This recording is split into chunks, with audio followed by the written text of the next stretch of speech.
So എനിക്കുള്ള ഒരുപാട് ക്വസ്റ്റ്യൻസും എൻ്റെ കുറെ ഏരിയാസും അല്ലെങ്കിൽ ഞാൻ പറഞ്ഞു പോകേണ്ട കുറെ ഏരിയാസും ഓൾറെഡി സുനീർ ഖാൻ പറഞ്ഞിട്ടുണ്ട്. ആൻഡ് ഇനി അതിൽ ഫർദർ ഡൗട്ട്സ് ഉണ്ട് നിങ്ങൾക്ക് ഈ സെഷന്റെ എൻഡിലേക്ക് വരുമ്പോൾ ചോദിക്കാം. സോ എല്ലാവർക്കും സുഖമാണെന്ന് തന്നെ കരുതുന്നു. എക്സാം പ്രിപ്പറേഷൻ ഒക്കെ എങ്ങനെ പോയി എന്നുള്ളതൊന്ന് ചാറ്റ് പറയാമോ? എല്ലാവരും previous year question paper ultimate analysis use ചെയ്തോ? എന്തായിരുന്നു? ഐ മീൻ, ഇപ്പൊ നിങ്ങളുടെ പ്രിപ്പറേഷൻ നിങ്ങൾ കോൺഫിഡന്റ് ആണോ അല്ലയോ എന്നുള്ള ഒറ്റ വാക്കിൽ യെസ് നോയിൽ പറഞ്ഞാൽ മതിയാവും. സോ അതൊന്ന് നോട്ട് ചെയ്ത് വെക്കുക. May be at the end of the session നമുക്ക് വേണമെങ്കിൽ അത് ചോദിക്കാം. ഓക്കെ. സോ യാ, എല്ലാവർക്കും ആദ്യം ഒരു വെരി ഗുഡ് ഈവനിങ്. എല്ലാവരും തന്നെ എക്സാം എഴുതാൻ വളരെ താല്പര്യത്തോടു കൂടി തന്നെ ഇരിക്കുകയാണെന്ന് തന്നെയാണ് വിശ്വസിക്കാൻ എനിക്ക് താല്പര്യം. അപ്പൊ ഈ ഒരു സെഷനിൽ നമ്മൾ പ്രധാനമായിട്ടും ഡിസ്കസ് ചെയ്യാൻ പോകുന്നത് നിങ്ങൾ എത്രത്തോളം പഠിച്ചു എന്ന് പറഞ്ഞാലും at the end of the day നിങ്ങൾ എത്ര പഠിച്ചു എന്ന് നോക്കിയിട്ടുള്ള ഒരു സിസ്റ്റം അല്ല നമുക്കൊരിക്കലും ഇന്ത്യയിൽ വർക്ക്ഔട്ട് ആവുന്ന, അല്ലെങ്കിൽ ലേൺവേസിന്റെ സോറി ഇഗ്നോയിന്റ് എന്ന് പറയുന്നത്. നമ്മൾ എത്രത്തോളം എക്സാമിലേക്ക് കൊണ്ടുവന്നു, അല്ലെങ്കിൽ നമ്മളുടെ എക്സാം ഷീറ്റ് മാത്രം ഇവാലുവേറ്റ് ചെയ്തുകൊണ്ടുള്ള ഒരു മാർക്കിംഗ് സ്കീമാണ് നമ്മുടെ മുന്നിലുള്ളത്. അല്ലെങ്കിൽ അതനുസരിച്ചാണ് നമ്മൾ എത്രത്തോളം പഠിച്ചു എന്നവർ കണക്കാക്കുന്നത് സ്വാഭാവികമായിട്ടും. സോ നമ്മൾ എത്ര പഠിച്ചാലും അത് എക്സാം പേപ്പറിലേക്ക് കൊണ്ടുവരാൻ പറ്റുക, അത് നല്ല ആൻസേഴ്സ് ആയിട്ട്, ഏറ്റവും ബെസ്റ്റ് ഇവാലുവേറ്റേഴ്സിന് ഏറ്റവും ഇഷ്ടപ്പെടുന്ന ആൻസേഴ്സ് ആയിട്ട് അത് പേപ്പറിലേക്ക് കൊണ്ടുവരിക എന്നുള്ളതാണ് ഒരു എക്സാം എഴുതുന്ന ഒരു വിദ്യാർത്ഥിയെ സംബന്ധിച്ച്, ഒരു ലേണറെ സംബന്ധിച്ചുള്ള ഏറ്റവും വലിയൊരു ഏറ്റവും ശ്രദ്ധിക്കേണ്ട ഒരു കാര്യം എന്ന് പറയാം. സോ അതെങ്ങനെ ചെയ്യാമെന്നുള്ളതിനെ പറ്റിയുള്ള വളരെ പെട്ടെന്നുള്ള കുറച്ച് പോയിന്റ്സും നിങ്ങൾക്ക് എന്തായാലും യൂസ്ഫുൾ ആവുന്ന ഉറപ്പുള്ള കുറച്ച് കാര്യങ്ങളുമാണ് ഞാൻ പറയാൻ പോകുന്നത്. സോ ഒരു ബുക്ക് ആൻഡ് പെൻ കയ്യിലുണ്ടെങ്കിൽ, അല്ല അടുത്തുണ്ടെങ്കിൽ എടുത്തു വെക്കുക. പരമാവധി പോയിന്റ്സ് ഒക്കെ തന്നെ നോട്ട് ചെയ്യാൻ ശ്രമിക്കുക. എന്തായാലും നിങ്ങൾക്ക് ഈ ഒരു സെഷൻ യൂസ്ഫുൾ ആയിരിക്കും നിങ്ങളുടെ ആൻസർ റൈറ്റിംഗ് സംബന്ധിച്ച്. ഓക്കെ. അപ്പൊ ആദ്യമായിട്ട് ഒക്കെ തന്നെ പരീക്ഷ എഴുതുന്നവർ ഒരുപാട് പേര് ഇതിൽ ഉണ്ടാവാം. സോ അവർ എന്തായാലും ഇനി പറയാൻ പോകുന്ന കാര്യങ്ങൾ എന്തായാലും നോട്ട് ചെയ്ത് വെക്കുക. ഒട്ടും സമയം കളയാൻ നമുക്ക് സ്റ്റാർട്ട് ചെയ്യാം. റെഡി? സോ യാ, ആദ്യം തന്നെ ഇഗ്നോയിൽ വരാൻ സാധ്യതയുള്ള അല്ലെങ്കിൽ വന്നുകൊണ്ടിരിക്കുന്ന ഡിഫറെന്റ് ടൈപ്പ് ഓഫ് ക്വസ്റ്റ്യൻസ് ഉണ്ട്. അതിലൊന്ന് എന്ന് പറഞ്ഞു കഴിഞ്ഞാൽ ഡയറക്റ്റ് അല്ലെങ്കിൽ ഡിസ്ക്രിപ്റ്റീവ് ക്വസ്റ്റ്യൻ ആണ്. ഫോർ എക്സാമ്പിൾ, വാട്ട് ഈസ് എന്ന് പറഞ്ഞിട്ട് ഇപ്പം ഒരു ചോദ്യം വന്നേക്കാം. വാട്ട് ഈസ് ഡീഫോറസ്റ്റേഷൻ, അല്ലെങ്കിൽ വാട്ട് ഈസ് മാനേജ്മെന്റ്, അല്ലെങ്കിൽ വാട്ട് ഈസ് എക്കണോമിക്സ്. ഇങ്ങനെ അത്രയും ഡയറക്റ്റ് ആയിട്ട് ആ ഒരു കാര്യത്തെ പറ്റി നിങ്ങൾക്ക് അറിയാവുന്ന എല്ലാം എഴുതാൻ പറ്റുന്ന ഒരു ടൈപ്പ് ഓഫ് ക്വസ്റ്റ്യൻ ആണ് ഡിസ്ക്രിപ്റ്റീവ് ക്വസ്റ്റ്യൻ നമുക്ക് പറയാൻ സാധിക്കുക. ഇപ്പം ഡെഫിനേഷൻസ് വേണ്ടി വരും, ഫാക്ച്വൽ ആയിട്ട് നിങ്ങൾ പഠിച്ചിട്ടുള്ള കാര്യങ്ങൾ അവിടെ എഴുതേണ്ടി വരും. അങ്ങനത്തെ ഒരു type of questions. Short answer questions വെച്ച് കഴിഞ്ഞാൽ കുറഞ്ഞ മാർക്കിന് ചോദിക്കുന്ന, നിങ്ങളൊരു 2, 3 അല്ലെങ്കിൽ 4 വരിക്കുള്ളിലൊക്കെ തന്നെ എഴുതി തീർക്കേണ്ട ടൈപ്പ് ഓഫ് ക്വസ്റ്റ്യൻസ് ആയിരിക്കും. ഒരു വലിയൊരു കോൺസെപ്റ്റിന്റെ ചെറിയൊരു കാര്യം, ഇപ്പം എക്കണോമിക്സ് ഒക്കെ എടുക്കുകയാണെങ്കിൽ what is PPP, purchasing power parity എന്താണെന്ന് ചോദിക്കാം. അല്ലെങ്കിൽ റിലേറ്റഡ്ലി വേറെ പല സബ്ജക്ട്സിലും അങ്ങനെ നിങ്ങൾക്ക് ഒരു 4 വാക്കിനകത്ത് തന്നെ ഇന്നതാണ് ഇന്ന കാര്യം എന്ന് എഴുതാൻ പറ്റുന്ന അത്രയും മാത്രം വരുന്ന ടൈപ്പ് ഓഫ് ക്വസ്റ്റ്യൻസ് ആണ് ഷോർട്ട് ആൻസർ ക്വസ്റ്റ്യൻസ്. അത് മാർക്ക് ബേസ് ചെയ്തിട്ട് വേണം. ഇപ്പൊ നമുക്ക് ഒരു കാര്യത്തെ പറ്റി തന്നെ ഇപ്പൊ ഗ്ലോബലൈസേഷനോ അല്ലെങ്കിൽ സോഷ്യോളജി എന്താണെന്ന് ചോദിച്ചു കഴിഞ്ഞാൽ നമുക്കത് വളരെ ബേസിക് ആയിട്ട് ഒരു ഡെഫിനേഷൻ കൊടുക്കാം. അതേ സ്ഥാനത്ത് പേജുകളോളം എഴുതുകയും ചെയ്യാം. അത് എന്ത് ബേസിസിലാണ് നമ്മൾ തീരുമാനിക്കുന്നത് ചോദിച്ചു കഴിഞ്ഞാൽ മാർക്കിന്റെ ബേസിസിലാണ്. അപ്പൊ അങ്ങനെ കുറഞ്ഞ മാർക്കിന് ചോദിക്കുന്ന ടൈപ്പ് ഓഫ് ക്വസ്റ്റ്യൻസ് ആണ് ഷോർട്ട് ആൻസർ ക്വസ്റ്റ്യൻസ്. ഇനി അനലറ്റിക്കൽ എന്ന് പറയുന്നത്, നിങ്ങൾ വ്യത്യസ്ത കോൺസെപ്റ്റ്സ് പഠിക്കുന്നുണ്ട്, ഈ കോൺസെപ്റ്റ്സ് അപ്ലൈ ചെയ്യേണ്ടുന്ന സാഹചര്യങ്ങൾ വരും. അപ്പൊ ഒരു സിറ്റുവേഷൻ തന്നിട്ട് ഈ സിറ്റുവേഷനിൽ നിങ്ങൾ എന്ത് അപ്ലൈ ചെയ്യണം എന്ന് ചോദിച്ചു കഴിഞ്ഞാൽ ആ കോൺസെപ്റ്റും അതെങ്ങനെ ആ സിറ്റുവേഷനിൽ അപ്ലൈ ചെയ്യാം, റിയൽ ലൈഫ് സിനാരിയോസ് റിലേറ്റഡ് ആയിട്ടുള്ള നിങ്ങൾ ദൈനംദിന ജീവിതത്തിൽ കാണുന്ന കാര്യങ്ങളൊക്കെ തന്നെ സംബന്ധിച്ച് നിങ്ങൾക്ക് എഴുതാൻ പറ്റുന്ന ഉത്തരങ്ങളാണ് മിക്കപ്പോഴും അനലറ്റിക്കൽ ക്വസ്റ്റ്യൻസ്. സോ അങ്ങനത്തെ ക്വസ്റ്റ്യൻസ് എഴുതാൻ പൊതുവെ എളുപ്പവുമാണ്. കാരണം നമ്മൾ എന്നും കണ്ടുകൊണ്ടിരിക്കുന്ന കാര്യങ്ങളാണ്. നമ്മൾ പഠിക്കുമ്പോഴും നമുക്കത് കുറച്ചുകൂടെ ഈസി ആയിട്ട് മനസ്സിലാക്കാനും എഴുതാനും ഒക്കെ തന്നെ, അല്ലെങ്കിൽ അതിന്റെ എക്സാമ്പിൾസ് കൂടുതലായി കണ്ടെത്താനും ഒക്കെ തന്നെ സാധിക്കുകയും ചെയ്യും. അത് എക്സാം പേപ്പറിലേക്ക് വരുമ്പോഴും അല്ലെങ്കിൽ നിങ്ങളുടെ ആൻസർ ഷീറ്റിലേക്ക് വരുമ്പോഴും നിങ്ങൾക്ക് കുറെ കൂടെ മനോഹരമായിട്ട് അത് എഴുതാനും സാധിക്കും. ഇനി വരുന്നതാണ് എസ് എ ടൈപ്പ് ക്വസ്റ്റ്യൻസ് അഥവാ long answer questions. Long answer questions എന്ന് വെച്ച് കഴിഞ്ഞാൽ കറക്റ്റ് പാരഗ്രാഫ് ഒക്കെ ആക്കി ഈ പറഞ്ഞ 40 മാർക്സിനൊക്കെ ചോദിക്കുന്ന ടൈപ്പ് ഓഫ് ക്വസ്റ്റ്യൻസ് കൃത്യമായി പറയുകയാണെങ്കിൽ ലോങ് ആൻസർ ക്വസ്റ്റ്യൻസ് ആണ്. ഏറ്റവും കൂടുതലായിട്ട് നിങ്ങൾ എഴുതേണ്ടി വരിക സ്വാഭാവികമായിട്ടും വളരെ സ്ട്രക്ചർ ചെയ്തുകൊണ്ട് കൃത്യമായിട്ടുള്ള പോയിന്റ്സും എക്സാമ്പിൾസും എല്ലാം ഉൾപ്പെടുത്തിക്കൊണ്ട് എഴുതേണ്ട ടൈപ്പ് ഓഫ് ക്വസ്റ്റ്യൻസ് ആണ്, അല്ലെ അങ്ങനത്തെ ഒരു ആൻസർ എഴുതേണ്ട ക്വസ്റ്റ്യൻസ് ആണ് ലോങ് ആൻസർ ക്വസ്റ്റ്യൻസ്. ഏറ്റവും കൂടുതൽ മാർക്കും ഈ തരം ക്വസ്റ്റ്യൻസിനാണ് വരാറ്. ഇനി application based questions. Application based questions പറയുമ്പോൾ തന്നെ നിങ്ങൾക്കറിയാം കുറെ കൂടെ ഈ പറഞ്ഞ അനലറ്റിക്കൽ പോലെ തന്നെ നിങ്ങൾ പഠിച്ചിട്ടുള്ള കാര്യങ്ങൾ കുറച്ചുകൂടെ അപ്ലൈ ചെയ്യേണ്ടുന്ന രീതിയിൽ തന്നെ അല്ലെങ്കിൽ ആ രീതിയിൽ കണ്ടെത്താൻ പറ്റുന്ന, അല്ലെ അങ്ങനെ ചിന്തിച്ചു കഴിഞ്ഞാൽ തന്നെ ഉത്തരങ്ങൾ കിട്ടുന്ന രീതിയിലുള്ള ക്വസ്റ്റ്യൻസ് ആണ്. ഇപ്പൊ പൊതുവെ അനലിറ്റിക്കൽ ആയാലും ആപ്ലിക്കേഷൻ ബേസ്ഡ് ആണെങ്കിലും ചോദ്യങ്ങൾ കുറവാണ് വരാറ്. ഷോർട്ട് ആൻസർ ആയിക്കോട്ടെ, ഡിസ്ക്രിപ്റ്റീവ് ആയിക്കോട്ടെ, ലോങ് ആൻസർ ടൈപ്പ് ക്വസ്റ്റ്യൻസ് ആയിക്കോട്ടെ, ഇനി മറ്റ് സയൻസ് വിഷയങ്ങളിലേക്കൊക്കെ വരുമ്പോൾ ന്യൂമറിക്കൽ ക്വസ്റ്റ്യൻസും ഉണ്ടാവാറുണ്ട്.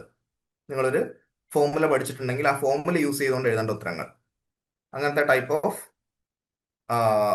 ചോദ്യങ്ങൾ അല്ലെങ്കിൽ അങ്ങനത്തെ ടൈപ്പ് ഓഫ് ക്വസ്റ്റ്യൻസ് നിങ്ങൾക്ക് എന്ത് ചെയ്യാം, ഇഗ്നോ സംബന്ധിച്ചുള്ള ടേം ആൻഡ് എക്സാമിനേഷനിൽ നിങ്ങൾക്ക് എക്സ്പെക്ട് ചെയ്യാം. ഇനി ഇതിൽ മിസ്സായിട്ടുള്ള അല്ലെങ്കിൽ ഇതിൽ എടുത്ത് പറയേണ്ടുന്ന ഒന്നെന്ന് പറയാനുള്ളത് MCQs ആണ്, മൾട്ടിപ്പിൾ ചോയ്സ് ക്വസ്റ്റ്യൻസ്.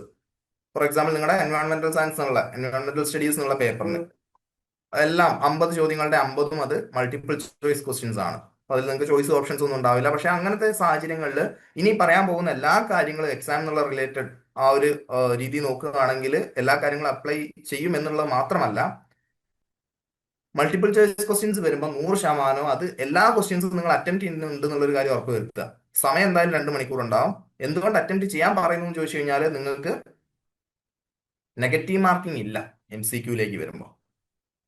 സോ അത് എല്ലാ ക്വസ്റ്റ്യൻസും അറ്റംപ്റ്റ് ചെയ്യുന്നുണ്ടെന്നുള്ള കാര്യം ഉറപ്പ് വരുത്തുക. പക്ഷെ ആദ്യം അറിയുന്ന കാര്യങ്ങളൊക്കെ തന്നെ അറ്റംപ്റ്റ് ചെയ്ത് അതിനുശേഷം മാത്രം ബാക്കിയുള്ള ചോദ്യങ്ങളും നോക്കിയിട്ട് വരാൻ സാധ്യതയുണ്ട് നിങ്ങൾക്ക് തോന്നുന്ന ക്വസ്റ്റ്യൻസ് ഒക്കെ തന്നെ എന്തായാലും അറ്റംപ്റ്റ് ചെയ്യുന്നുണ്ട് എന്നുള്ളത് ഉറപ്പ് വരുത്തുക. Moving on. അപ്പൊ ഇങ്ങനെ നിങ്ങൾക്ക് വ്യത്യസ്ത രീതിയിലുള്ള ക്വസ്റ്റ്യൻസ് ലഭിക്കുകയാണ്, നിങ്ങൾക്ക് ആ ക്വസ്റ്റ്യൻ പേപ്പർ കിട്ടുകയാണ്. ആ ക്വസ്റ്റ്യൻ പേപ്പർ കിട്ടുന്ന സാഹചര്യത്തിൽ ആദ്യം തന്നെ നിങ്ങൾ ആ ക്വസ്റ്റ്യൻ പേപ്പറിനെ ഒന്ന് വിലയിരുത്തേണ്ടതുണ്ട്. വളരെ പെട്ടെന്ന് തന്നെ ആ ക്വസ്റ്റ്യൻ പേപ്പറിനെ നിങ്ങൾക്ക് പല രീതിയിൽ വിലയിരുത്താം.